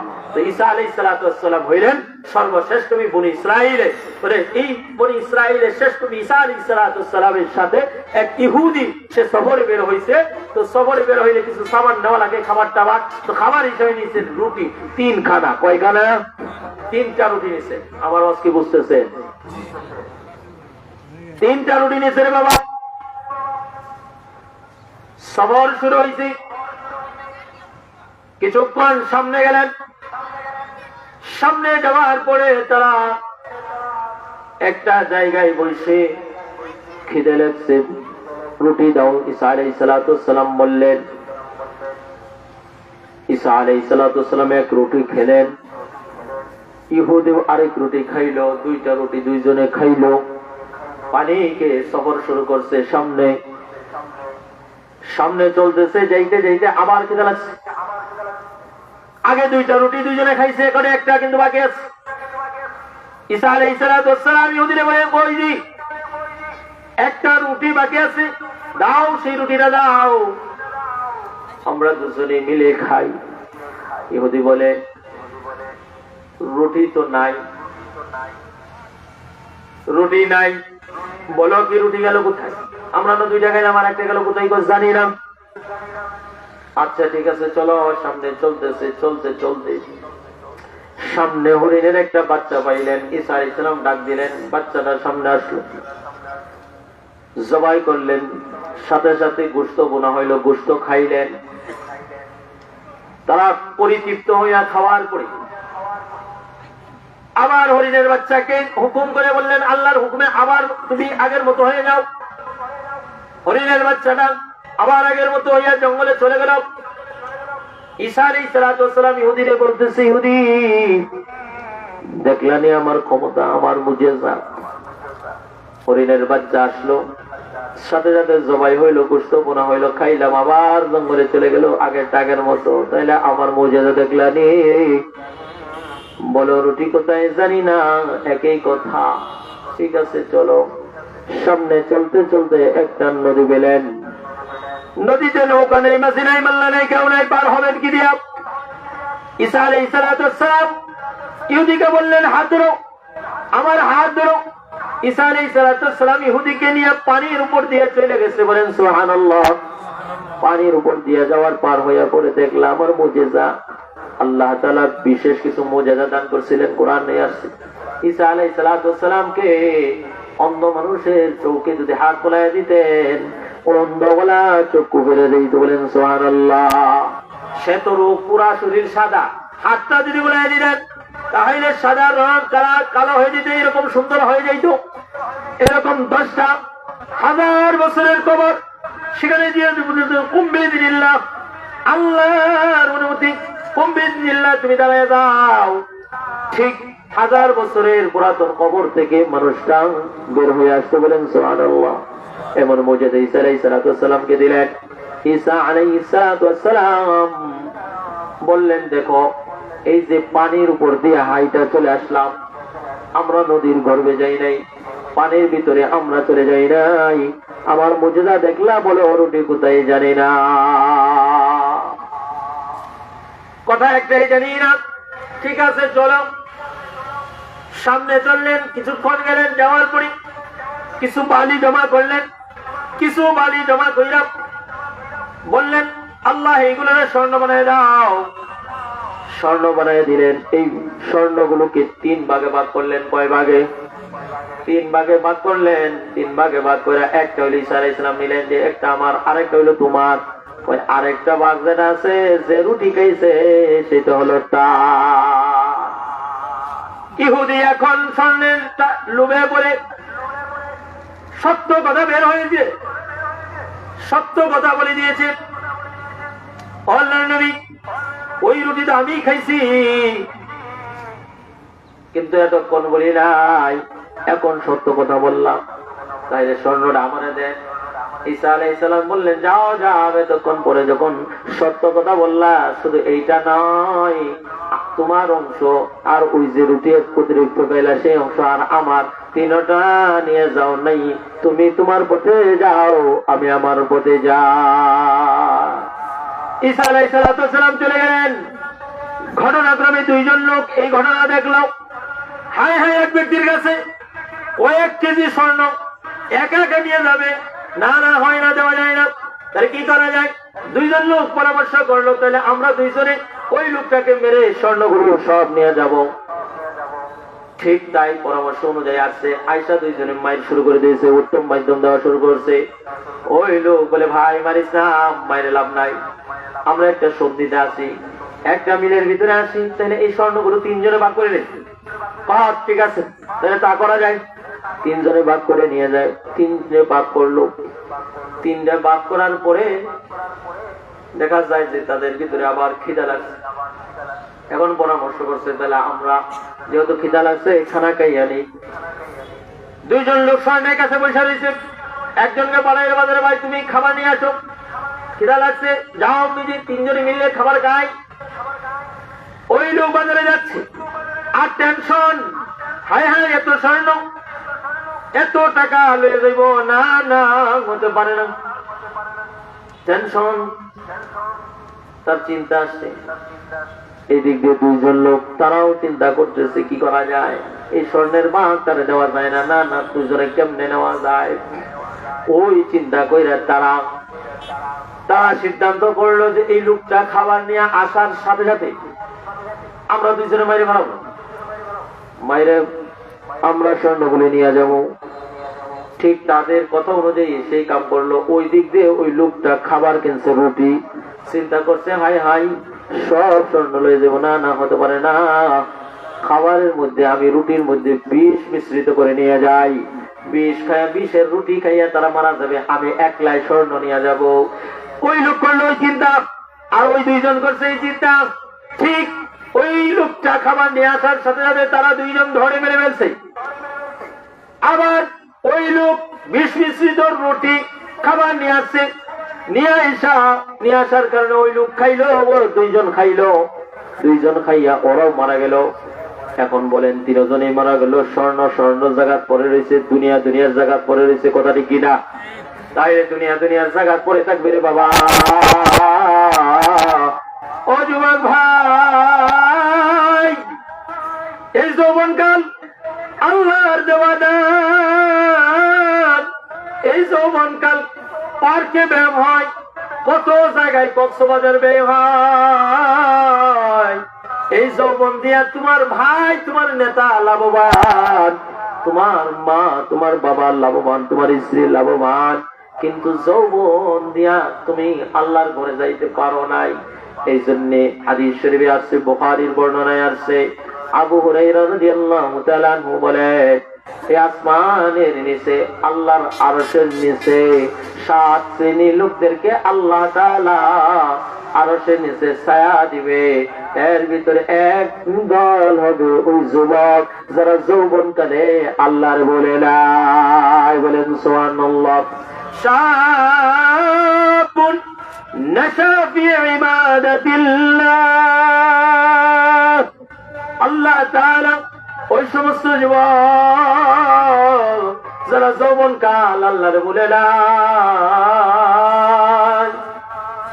আল্লাহর আরশের নিচে আরেক প্রকার লোক, ওই সমস্ত মুসল্লি রাজুলুন কলবুহু মুআল্লাকুন বিল মাসাজিদ, ওই প্রকার মুসল্লি জোহরের নামাজ পড়ে আসছে, টেনশন আসরের আযান কখন হবে, আসর পড়ে আসছে টেনশন, হায় হায় মাগরিব আযান হয় না কেন, দিলটা সব সময় আল্লাহর ঘরের দিকে লটকে রয়েছে। ওই প্রকার মানুষদেরকেও আল্লাহ তাআলা আরশের নিচে ছায়া দিবে, বলেন সুবহানাল্লাহ। যুবক ভাইরা চিন্তা করে, হায় হায় এখন তো 20 বছর 25 বছর হয়েছে, এখনই কি নামাজ পড়ার সময় হয়েছে, এখনই মাথায় টুপি পরার সময় হয়েছে, এখনই জুব্বা পরার পাঞ্জাবি পরার সময় হয়েছে, এখনই দাঁড়িয়ে রাখার সময় হয়েছে। যুবক ভাইদের এই চিন্তায় সাজায়, ও যুবক ভাই হাতে ধরি পায়ে ধরি না, না যৌবনকাল আল্লাহর দেওয়া দান, এই যৌবনকালটারে যেটাই সেখানে বেই করিও না। আরে কত যুবকের আশা ছিল বিবাহ করবে, ঘর সংসার করবে, কিন্তু না না, শুধু এতটুকু আশা পূরণ করছে, আগ্ধ হইছে, আগ্ধ হইয়া বিবাহ করাইছে, আগ্ধ হইছে, গাড়িতে বরে নিয়ে উঠাইছে, তো হাইস গাড়িতে উঠাইয়া নিয়া কয়েক কিলোমিটার সামনে গেছে, তো যা স্বামী আর স্ত্রী মারা গেছে, আছে না নাই? তাহলে ওই যুবকের আশা কি কম ছিল নে? আল্লাহ শুধু এতটুকু সময় দিছে, বিবাহ করার সময় পাবি, 5-10 মিনিট সময় পাইবি, এর চেয়ে বেশি সময় পাইবি না। যুবক ভাই জানা নাই কার কখন হায়াত চলে যায়, বৃদ্ধ বাবা জানা নাই কার কখন হায়াত চলে যায়। এই জন্য দুনিয়ার পিছনে দৌড়ায়েন না রে বাবা, দৌড়ায়েন না, দৌড়ায়েন না, টাকা পয়সার পিছনে দৌড়ায়েন না। কপালে থাকলে টাকা আপনার পায়ের নিচে আসবে, বলেন সুবহানাল্লাহ। ওই হারাম করে না, সুদ করে না, ঘুষ করে না, আরে হারাম খাইয়া, সুদ খাইয়া, ঘুষ খাইয়া তুমি যা কিছু গাড়ি বাড়ি করো, আরে যাদের জন্য করো তাদের কাউকে পাইবা না, কাউকে পাইবা না। আল্লাহ তাআলা কোরআনের ভিতরে জানায় দেয়, ইয়াউমা ইয়াফিরুল মারউ মিন আখিহি ওয়া উম্মিহি ওয়া আবিহি ওয়া সাহিবাতিহি ওয়া বানিহি লিকুল্লি ইমরিইন মিনহুম ইয়াউমাইযিন শা'নুন ইউগনিহি ওয়াজুহুন ইয়াউমাইযিন মুসফিরা। আরে প্রাণের স্ত্রী যার জন্য হাজার হাজার টাকা ঘুষ খাইলা, লক্ষ লক্ষ টাকা ঘুষ খাইলা খতমের কলমের গুতায়, আরে মানুষকে বিপদে পায় না, বিপদে ফেলাইয়া টাকা নিলা, আরে সুদ খাইলা, ঘুষ খাইলা, তার জন্য ওই স্ত্রীর হালাত কি হবে জানেনি? হাসরের ময়দানে স্ত্রী তোমার দেখা দিবে না, ওই স্ত্রী তোমার দেখা দিবে না, সেটা নিজের টেনশন নিয়ে বাঁচবে না। কোন ক্রমে যদি দেখা হইয়া যায়, স্বামী যদি স্ত্রীর সাথে দেখা হইয়া যায়, স্বামী যদি বলে, ও স্ত্রী দুনিয়াতে সুদ খাইছিলাম, ঘুষ খাইছিলাম, হারাম কামাই করছিলাম তোমারে শান্তি দেওয়ার জন্য, সুখ রাখার জন্য, আরে তোমারে শান্তি দেওয়ার জন্য এই গোলাপগঞ্জে থাকি নাই, মানে এই শহরে, সিলেট শহরে চলে গেছি, মা বারে সাল্লাম, বাবারে সাল্লাম, মারে সাল্লাম, আত্মীয় স্বজনের সাল্লাম। কত সন্তান আছে ধোকায় করে এমন কাম করে, মা বাবারে ছেড়ে একা একা সে বউকে নিয়া ঢাকার শহরে এবং এই সিলেট শহরে থাকে, আছে না নাই? ওই যুবকেরা হাতে ধরে পায়ে ধরে, মা বাবার দিলে কষ্ট দিস না, মা বাবাকে বাবাদের কষ্ট দিস না রে যুবক, মা বাবার খেদমত কর, দুনিয়া এবং আখিরাত সব ঠিক হয়ে যাবে। দুনিয়া এবং আখিরাত সফল কাম হবে, দুনিয়া এবং আখিরাতের ভিতরে সফল কাম হবে। ও দুস্থ বুজুর্গ, এই জন্য দুনিয়ার পিছনে পইরা আরে স্ত্রীকে সুখ দেওয়ার জন্য যা যা করার তাই করলা, কিন্তু স্ত্রীকে যখন পাইয়া যাইবা স্ত্রী বলবে, স্ত্রীকে বলবো, স্ত্রী তোমার জন্য কি করি নাই, চুরি ডাকাতি সন্ত্রাসী সব করলাম, আজকে একটা নেকির জন্য ধরা খেয়ে গেলাম, তুমি আমার একটা নেকি দাও। স্ত্রী বলবে, তুমি ভুল করতেছো। না না, আমি তোমার স্ত্রী না, তুমি ভুল করতেছো, আমার স্ত্রী না, তুমি আমার স্বামী না। আরে আমার স্বামী অন্য কেউ। দেখো তোমার স্ত্রীকে হাসরের ময়দানে বুড়ো, আর দেখো বলবে, না না ভালো করে দেখো, আমি তো তোমার সেই স্বামী, তুমি আমার ভুলে গেলা। না না, আরে লাস্টে অস্বীকার করে বলবে, না না তুমি আমার স্বামী হইতে পারো না, স্বামী হইতে হইলে তো বিয়া লাগে, দুনিয়াতে তো আমার বিয়াই হয় না। ভাই ভাইয়ের কাছে যাবে, বাবা সন্তানের কাছে যাবে, সন্তান বাবার কাছে যাবে, সন্তান এই জন্য দেখা করবে না। আরে বাবার অধিকার যদি চাইয়া ভাই আমাকে যদি আজকে বলে, বাবারে তোর জন্য কি করছি না, কত কষ্ট করলাম, নিজে না খাওয়া করে খাওয়াইলাম, নিজে না বইনা করে পড়াইলাম, আরে নিজের ব্যাংক নিজের পকেটটারে তোর জন্য ব্যাংক বানাইলাম, যখন যা চাই সুস্থ করে এটা দিছি। হাসরের ময়দানে আমার এই যে হালাত, সন্তান বলবে আমার এই যে অবস্থা, আমি যদি বাবার সামনে বলি, বাবা যদি চাইয়া বই তার হক আমি অস্বীকার করতে পারবো না, এই জন্য না দেখা চলে যাবে। সন্তান দেখা করবে না, বাবাও দেখা করবে না, কেউ কারোর সাথে দেখা করবে না রে যুবক, ও ভাই, ও বৃদ্ধ বাবা। সুতরাং নিজের আমল নিজেই করে যেতে হবে, দুনিয়ার পিছনে দৌড়ে লাভ নাই। আখিরাতের জিন্দেগি কত লম্বা সফর। মুসলিমের বর্ণনায় আছে, মুস্তাওরিদ ইবনে শাদ্দাদ রাদিয়াল্লাহু তাআলা আনহু বলেন, আনিল মুস্তাওরিদ ইবনে শাদ্দাদ রাদিয়াল্লাহু তাআলা আনহু قال سمعت رسول الله صلى الله عليه وسلم والله ما الدنيا في الآخرة إلا مثل ما يجعل في اليم فلينظر بما يرجع।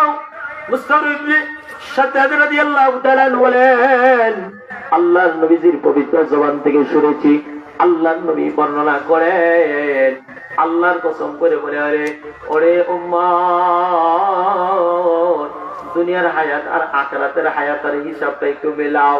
নবী আরবি বলেন, এই যে দেখো সাত সমুদ্রের ভিতরে যদি তুমি হাতের আঙ্গুলটা একটু ঢুকাইয়া দাও, এই আঙ্গুলটা যদি ঢুকাইয়া দাও, এই আঙ্গুলের মাথার মধ্যে করে কতটুক পানি আসবে, এই আঙ্গুলের মাথার মধ্যে করে যতটুক পানি আসবে, এই পানিটা হলো তোমার দুনিয়ার হায়াত। আর এই 7 সমুদ্র 13 নদীর ভিতরে যত পানি আছে, এই পুরাটা হলো আখিরাতের হায়াত।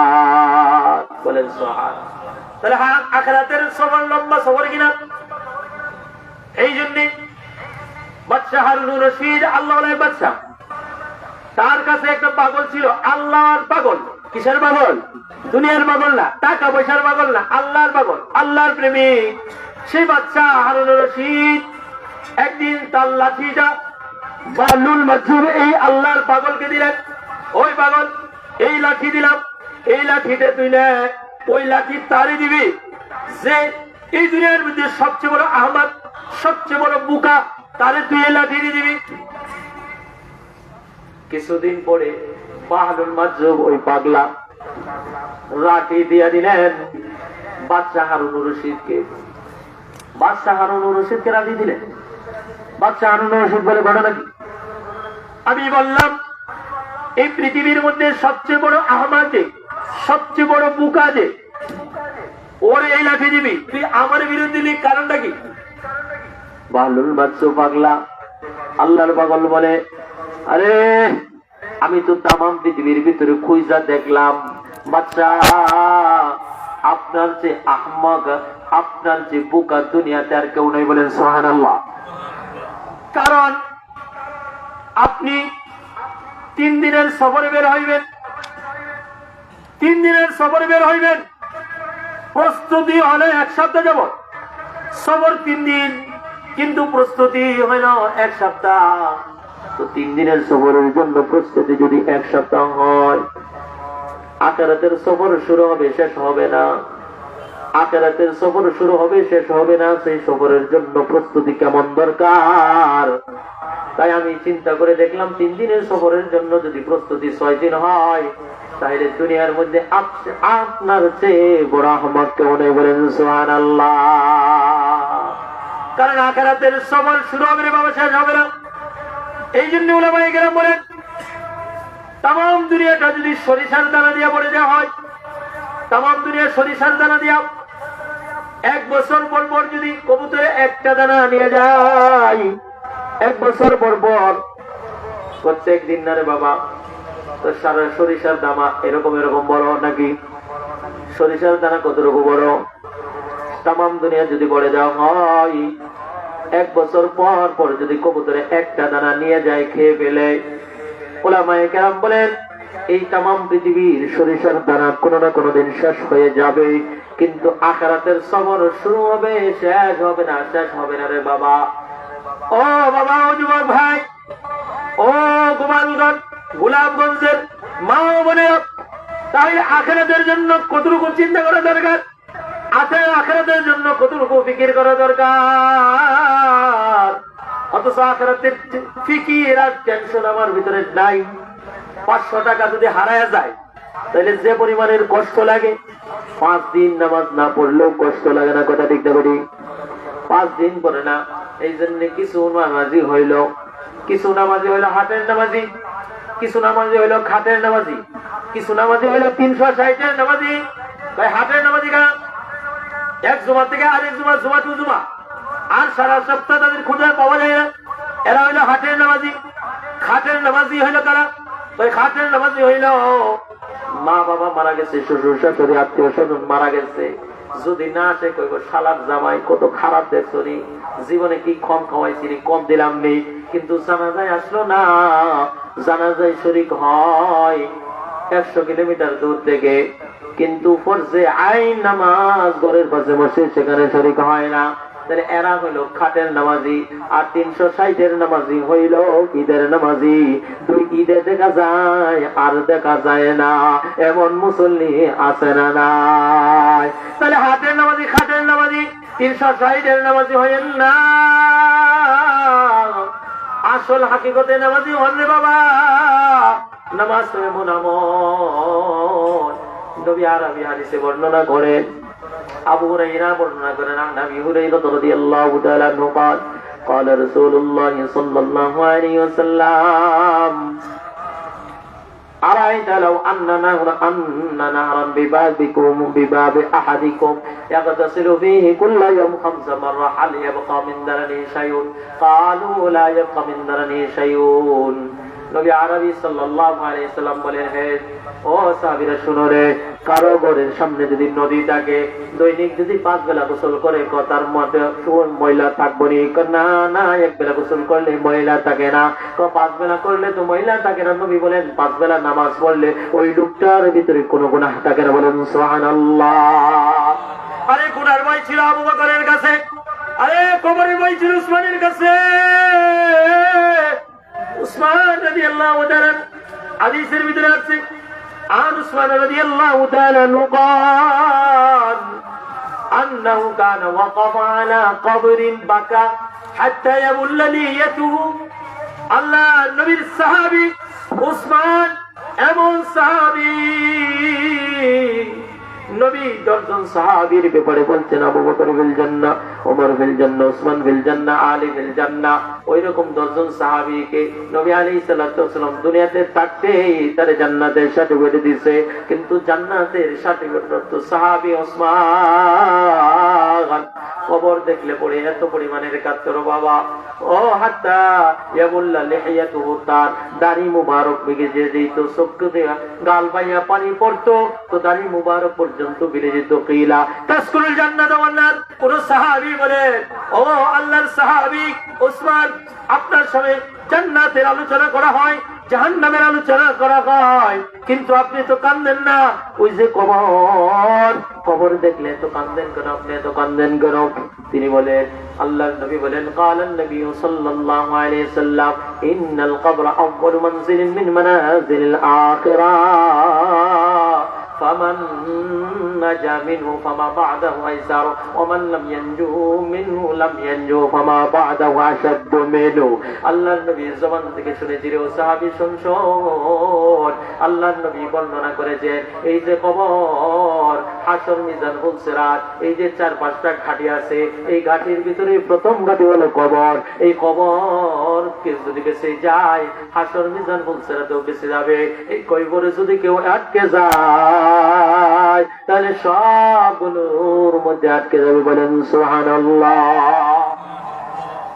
সাহাবী জান্নাতের সাথীবাদের সাহাবী সেই সাহাবীর ছিল কবরের ভয় সাহাবীর ছিল কবরের ভয় আরে আবু বকর তো এমন সাহাবী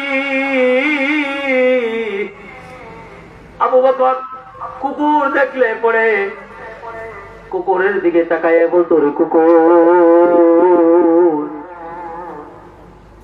আবু বকর চেয়ে তুমি দামি আবু বকর চেয়ে তুই ভালা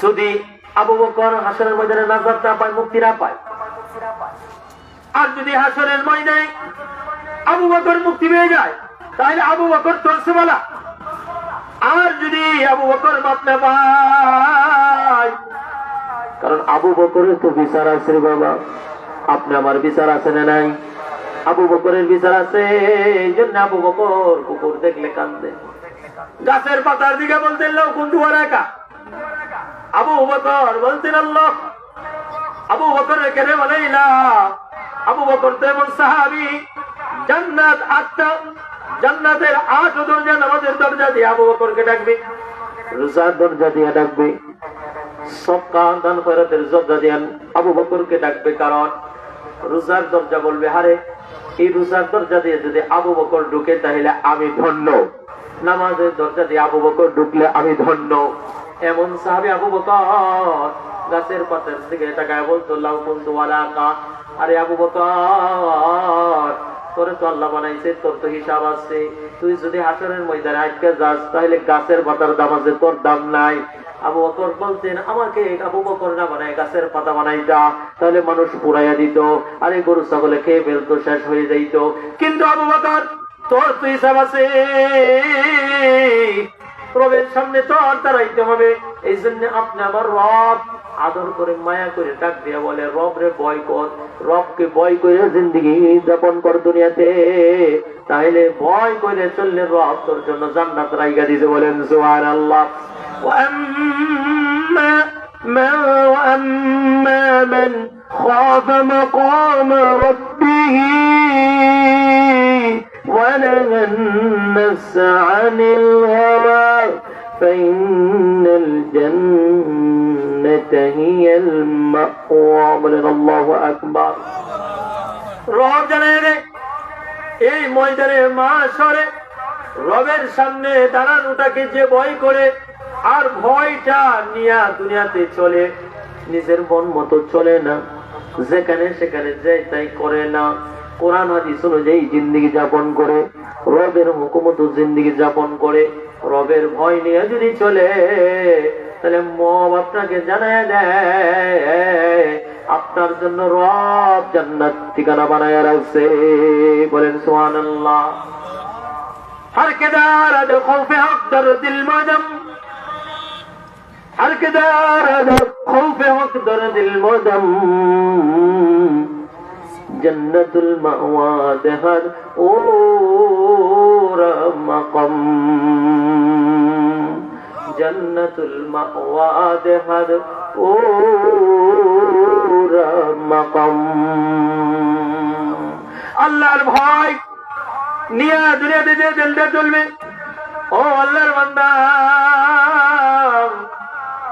আল্লাহকে ভয় করে ওই দিনের ভয় করে চলো ওয়াত্তাকু ইয়াওমান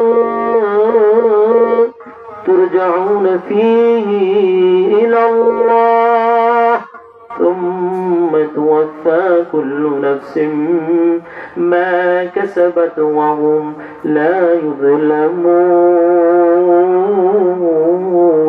তোমরা ওই দিনটাকে ভয় করো ওয়াত্তাকু ইয়াওমান তুরজাউনা ফীহি ইলাল্লাহ, যেদিন তোমরা রবের কাছে ফিরে যাইবা, রব তোমাদের মিন খাইরিন ওয়া শাররিন, ভালো মন্দ আমল রব তোমাকে দিবে। রব তোমার উপর কোনো প্রকার জুলুম করবে না, জুলুম করবে না। সুতরাং ওই দিনটার ভয় করো। যদি কবরকে আপনি আমি ভয় করতাম, হাসরকে যদি ভয় করতাম, আরে আকেল না হো গাফিল, আরে আকেল ना हो गाफिल, तुझे दुनिया से जाना है,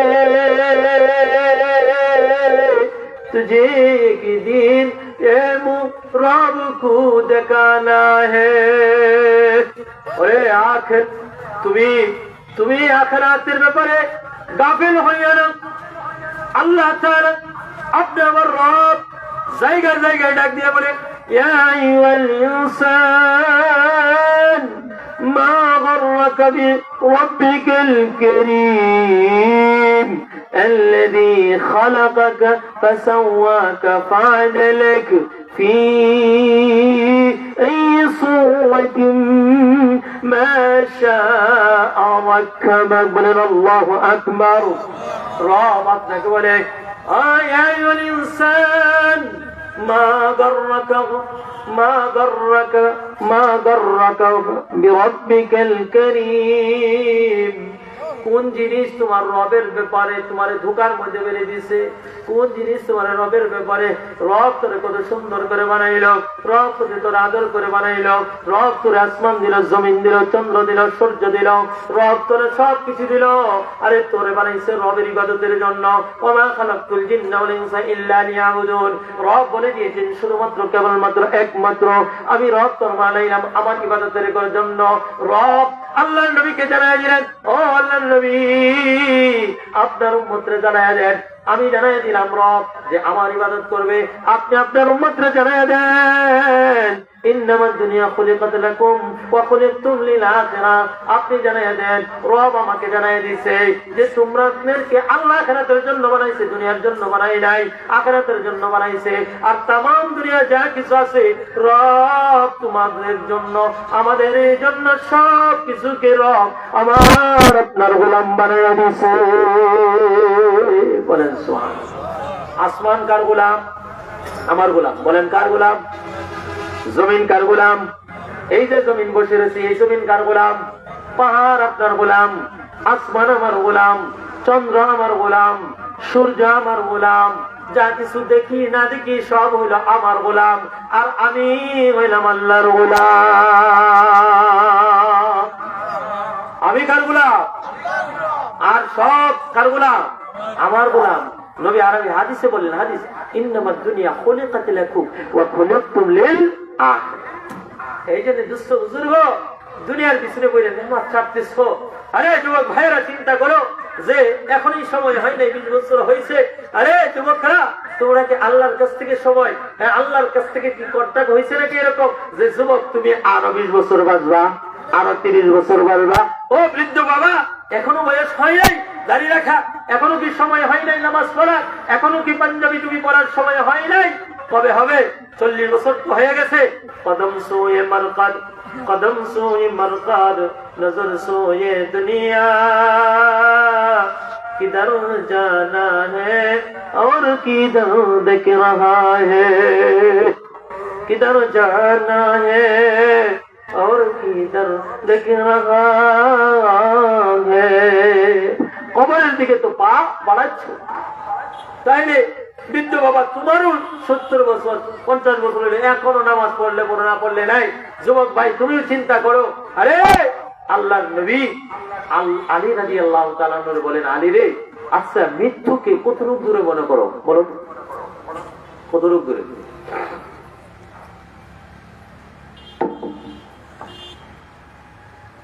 আল্লাহর নবী সরকারে দু আলম হযরত আলী রাদিয়াল্লাহু তাআলা নুকে যখন প্রশ্ন করলেন, আলী রে মৃত্যুকে কতটুকু দূরে মনে করো? আলী রাদিয়াল্লাহু তাআলা নু বলেন, নবী গো যোহরের নামাজ আদায় করলাম, মনে হয় না আসরের নামাজ পড়তে পারবো, আসরের নামাজ পড়তে পারবো। নবী আলীর বলে, আলী রে তুই ভুলের ভিতরে আসো, ভুলের ভিতরে আসো, ভুলের ভিতরে আসো। ওলি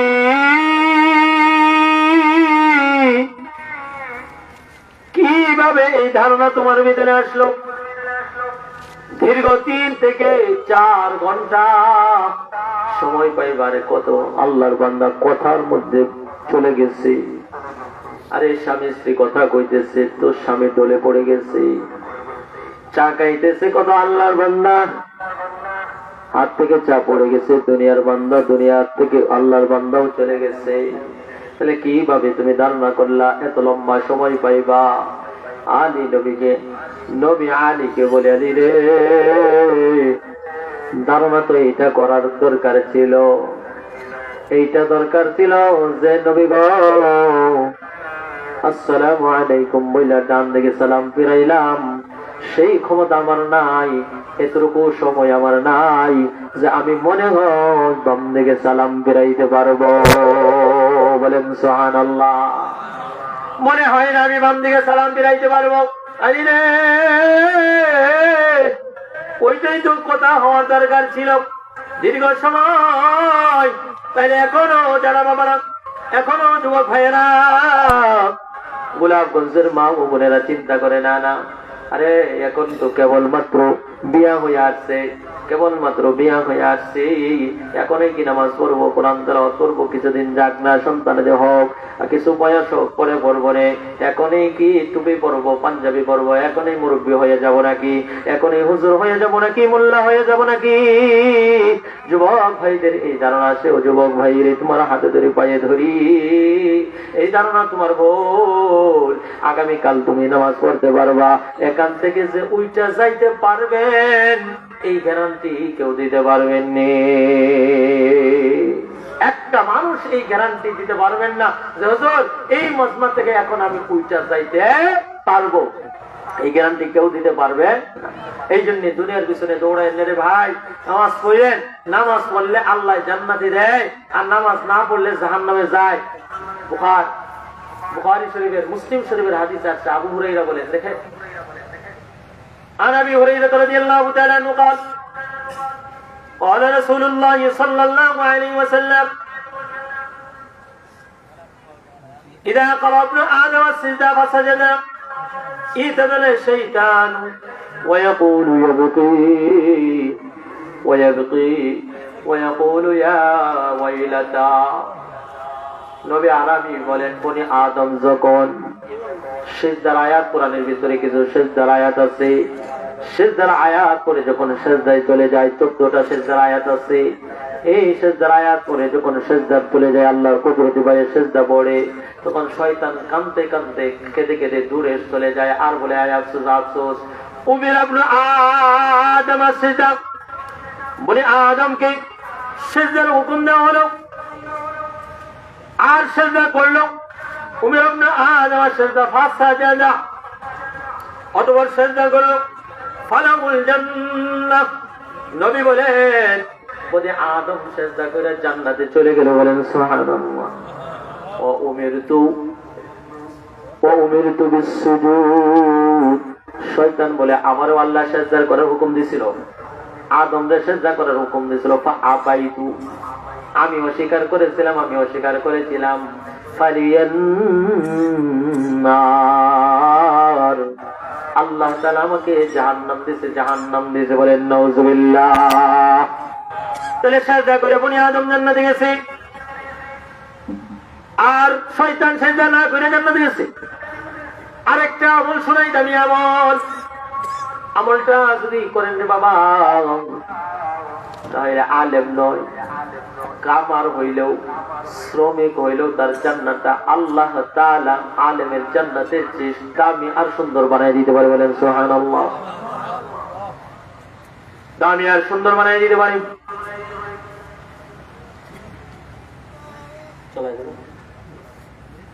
চালায় দেবো তো না? আচ্ছা আচ্ছা, ঠিক আছে, ওকে জানান, একটু মানে নেই।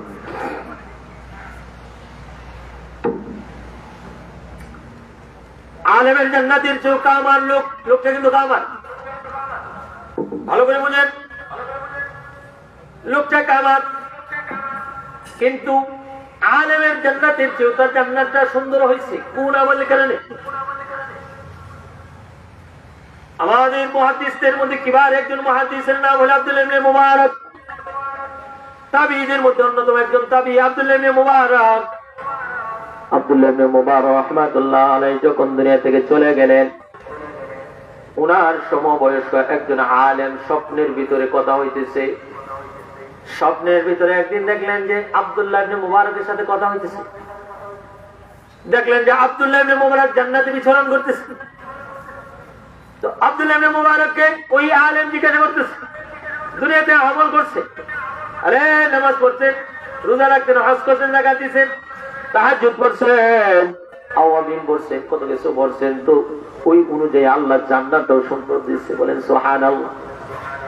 ওই আব্দুল্লাহ ইবনে মুবারক আল্লাহর ওলি বলে, হা হা, আল্লাহ তাআলা আমার জান্নাতকে খুব সুন্দর বানাইছে, তবে আশ্চর্যের বিষয় হলো আমার বাড়ির সামনে যে কামার ছিল, কামার লোকটা কি কামার, সেই কামারের জান্নাতটা আমার জান্নাতের চেয়েও আরো দামি সুন্দর দিছে, বলেন সুবহানাল্লাহ।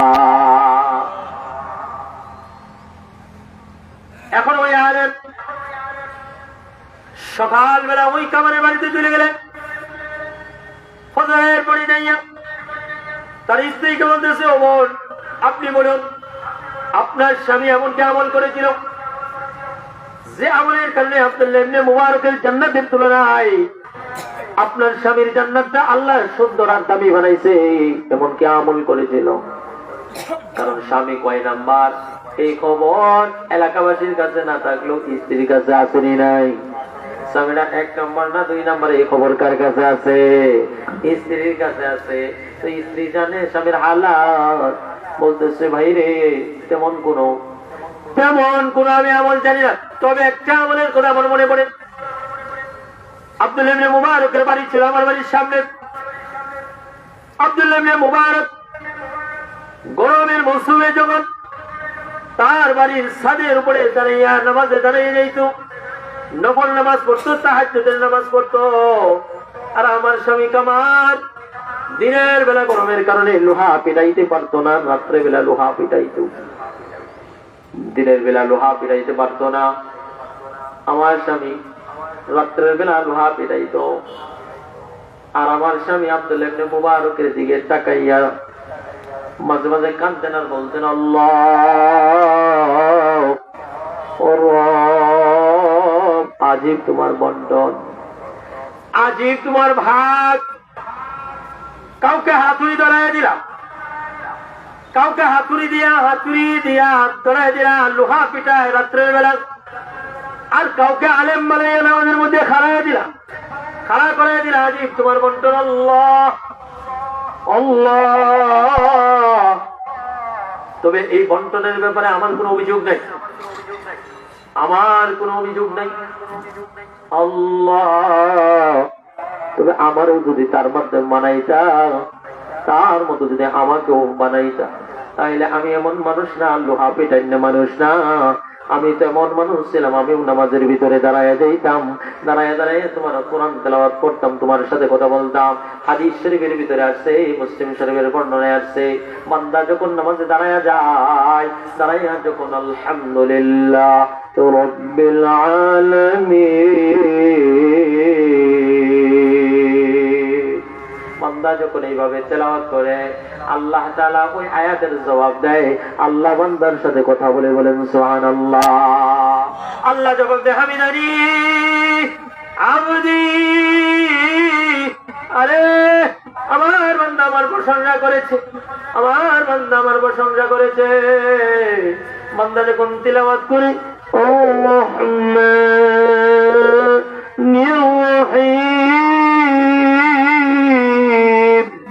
বান্দা যখন তেলাওয়াত করে, বান্দা যখন দাঁড়ায় দেয়, অতিশয় দয়ালু আপনি, আপনার দয়ার মতো আর দয়া কারো নাই। এই বান্দা যখন এই কথাটা জানাইয়া দেয়, আল্লাহ জবাব দেয়, আসনা আলাইয়া আবদি, আমার বান্দা আমার প্রশংসা করেছে, আমার বান্দা আমার প্রশংসা করতেছে। এইভাবে নামাজটাকে বান্দার মাঝে আল্লাহর মাঝে 2 ভাগে ভাগ করে, আসসামতুস সালাতা বাইনি ওয়া বাইনা আবদি নিসফাইন, নামাজটাকে অর্ধেক আমার জন্য আর অর্ধেক ওই বান্দার জন্য। এইভাবে যখন বান্দা দাঁড়ায় নামাজে দাঁড়ায় যায়, আল্লাহ তাআলা বান্দার সাথে কথা বলে, বান্দার সাথে কথা বলে। আমিও তো তোমার সাথে কথা বলতাম, ওই যে আব্দুল্লাহ ইবনে মুবারক নামাজে দাঁড়ায় দাঁড়ায় তোমার সাথে কথা কয়, আমিও তো নামাজে দাঁড়ায় দাঁড়ায় কথা বলতাম। আমি তো এমন বান্দা ছিলাম না, লোহা পিঠের বান্দা ছিলাম না, তবে আমি আল্লাহ, আমি না খুশ না, আমি কোনো অভিযোগ করি না। আমি এমন হইলেও তো এমন আমল করতাম। আল্লাহ, ওই আল্লাহর বান্দা যখন মসজিদে মিনার থেকে আওয়াজ শুনতে পাইত, আল্লাহু আকবার, আল্লাহু আকবার, হাইয়া আলাস সালাহ, হাইয়া আলাল ফালাহ। মুয়াজ্জিন যখন মুয়াজ্জিন তার কণ্ঠে মুয়াজ্জিন কথাগুলো বলে না, আল্লাহর শব্দগুলো যখন বলে, নামাজের দিকে আসো, নামাজের দিকে আসো, সফলতার দিকে আসো, সফলতার দিকে আসো। আরে সফলতার ভিতরে, গাড়ি বাড়ির ভিতরে সফলতা নাই, টাকা পয়সার ভিতরে সফলতা নাই, ব্যবসা বাণিজ্যের ভিতরে সফলতা নাই, আল্লাহ সফলতা রেখে দিয়েছে 5 ওয়াক্ত নামাজের ভিতরে। বলেন সুবহানাল্লাহ। এই জন্যই হাদিসের মফহুম দ্বারা বোঝা যায়, সত্যিকারে যদি 5 ওয়াক্ত নামাজ যথাযথভাবে সুন্দরভাবে আদায় করে 5 ওয়াক্ত নামাজের বিনিময়ে আল্লাহ তাআলা তাকে 5টা পুরস্কার দান করবে। বলেন সুবহানাল্লাহ। কয়টা? 1 নম্বর পুরস্কার, আল্লাহ তাআলা দুনিয়াতে রিজিকের অভাব দূর করে দিবে। বলেন সুবহানাল্লাহ। যে রিজিকের অভাবের কারণে, যে রিজিকের কারণে ভাই ভাইয়ের ঠগায়, ভাই বোনের ঠগায়, যে রিজিকের কারণে চুরি করে, ডাকাতি করে, সুদ খায়, ঘুষ খায়, হারাম খায়, যে রিজিকের কারণে, যে এই রিজিকের অভাব আল্লাহ দূর করে দিবে। বলেন সুবহানাল্লাহ। এটা হলো নগদ নগদ লাভ। আর মরার পরে 4টা কবরের আযাব। হাদিস শরীফের ভিতরে আছে, আবু সাঈদ খুদরি রাদিয়াল্লাহু তাআলা আনহু বলেন, عن ابي سعيد الخدري رضي الله تعالى عنه قال قال رسول الله صلى الله عليه وسلم لا يسلط على الكافر في قبره 99 تنينا تنهس وتلدغ حتى تقوم الساعة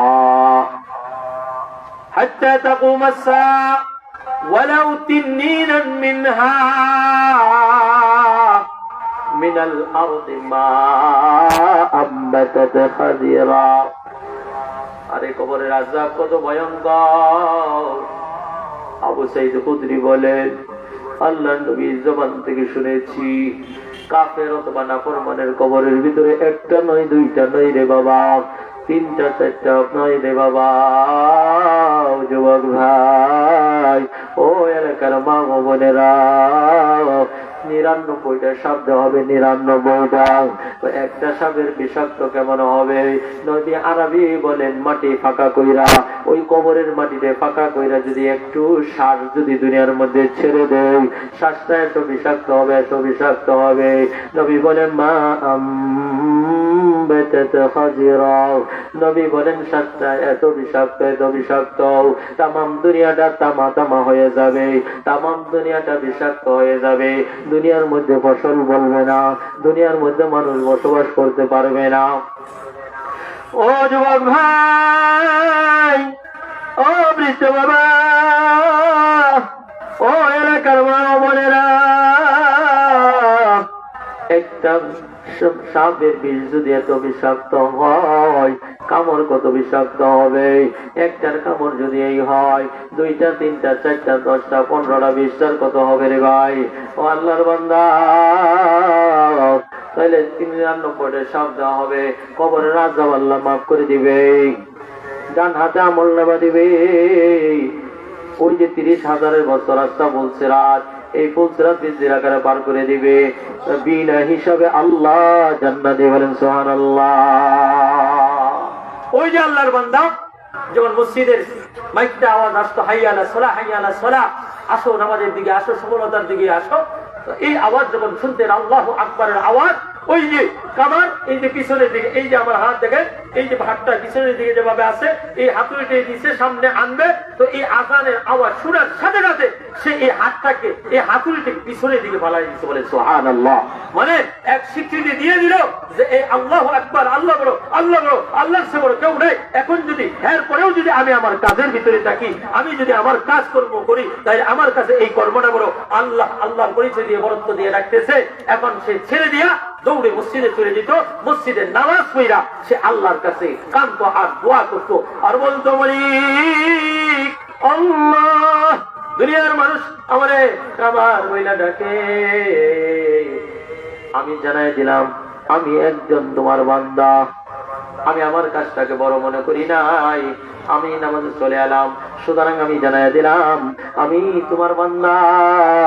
কিয়ামতের ময়দানে তুমি আমাকে কামার বলে ডাক দিও না। আল্লাহ, এই ময়দানে মাশরে এই বিলিয়ন বিলিয়ন কোটি মানুষের মাঝে আল্লাহ তুমি আমাকে তোমার বান্দা বলে ডাক দিও। বলেন সুবহানাল্লাহ। তো আমার স্বামী আজানের শব্দ শুনলে নিজেকে স্থির রাখতে পারতো না, দৌড়ে মসজিদে যাইতো, নামাজ আগে তারপরে হলো কাজ। এই জন্য ভাই এই কথা বলিও না, কাজকে বলিও না যে আমার কাজ আছে নামাজ পড়ে, বরং বলবা কাজকে, ওরে কাজ আমার নামাজ আছে, নামাজ আগে তারপরে কাজ ঠিক কিনা। আরেকটা হাদিস শুনে শেষ করে দিচ্ছি। রবি ইবনে কাব রাদিয়াল্লাহু তাআলা আন রবিয়া ইবনে কাব রাদিয়াল্লাহু তাআলা আনহু, তিনি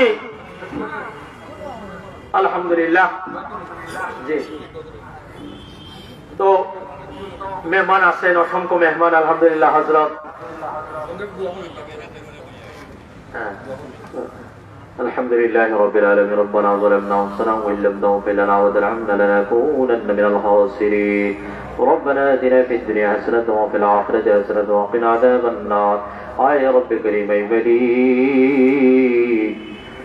আল্লাহ কোরআন এবং হাদিস থেকে যে আলোচনাগুলো হলো, আল্লাহ তুমি এই আলোচনাগুলোকে আমল করার তৌফিক দাও। আয় রব্বে করিম, আজকের এই মাজমাকে তুমি কবুল ও মঞ্জুর করে নাও। বুজুর্গ উলামায়ে কেরাম, উম্মতের রাহবার বুজুর্গ উলামায়ে কেরাম আসতেছেন, আল্লাহ তাদেরকে তুমি কবুল করে নাও। আজকের এই মাহফিলকে তুমি কবুল করে নাও। এই মাহফিলের জন্য যারা টাকা দিয়ে, পয়সা দিয়ে, শ্রম দিয়ে, যেভাবে আল্লাহ সাহায্য সহযোগিতা করেছেন, আল্লাহ তাদের সকলের সাহায্য সহযোগিতাকে তুমি কবুল করে নাও। এই এলাকার আল্লাহ যারা কবরের নিচে, আল্লাহ কবরে শুয়ে আছে, মাটির নিচে আছে, আল্লাহ সবাইকে তুমি মাফ করে দাও। আয় রব্বে করিম, আমি মুসাফির মানুষ, মুসাফিরের দোয়া আল্লাহ ফিরাইয়া দাও না। আল্লাহ আমাকে তুমি মাফ করে দাও, আমার আত্মীয় স্বজনদেরকে তুমি মাফ করিয়ে দাও। আজকে এখানে দোয়াতে যারা শরীক হয়েছেন, আল্লাহ ওনাদের জানিয়া কার মা নাই, কার বাবা নাই, আল্লাহ তাদের মা বাবা সহ সকল আত্মীয় স্বজনের গুনাহ খাতাকে তুমি মাফ করে দাও। আজকে এই মাহফিলকে নাজাতের উসিলা বানায়া দাও। سبحان ربك رب العزة عما يصفون، وسلام على المرسلين، والحمد لله رب العالمين، برحمتك يا أرحم الراحمين. السلام عليكم ورحمة الله وبركاته.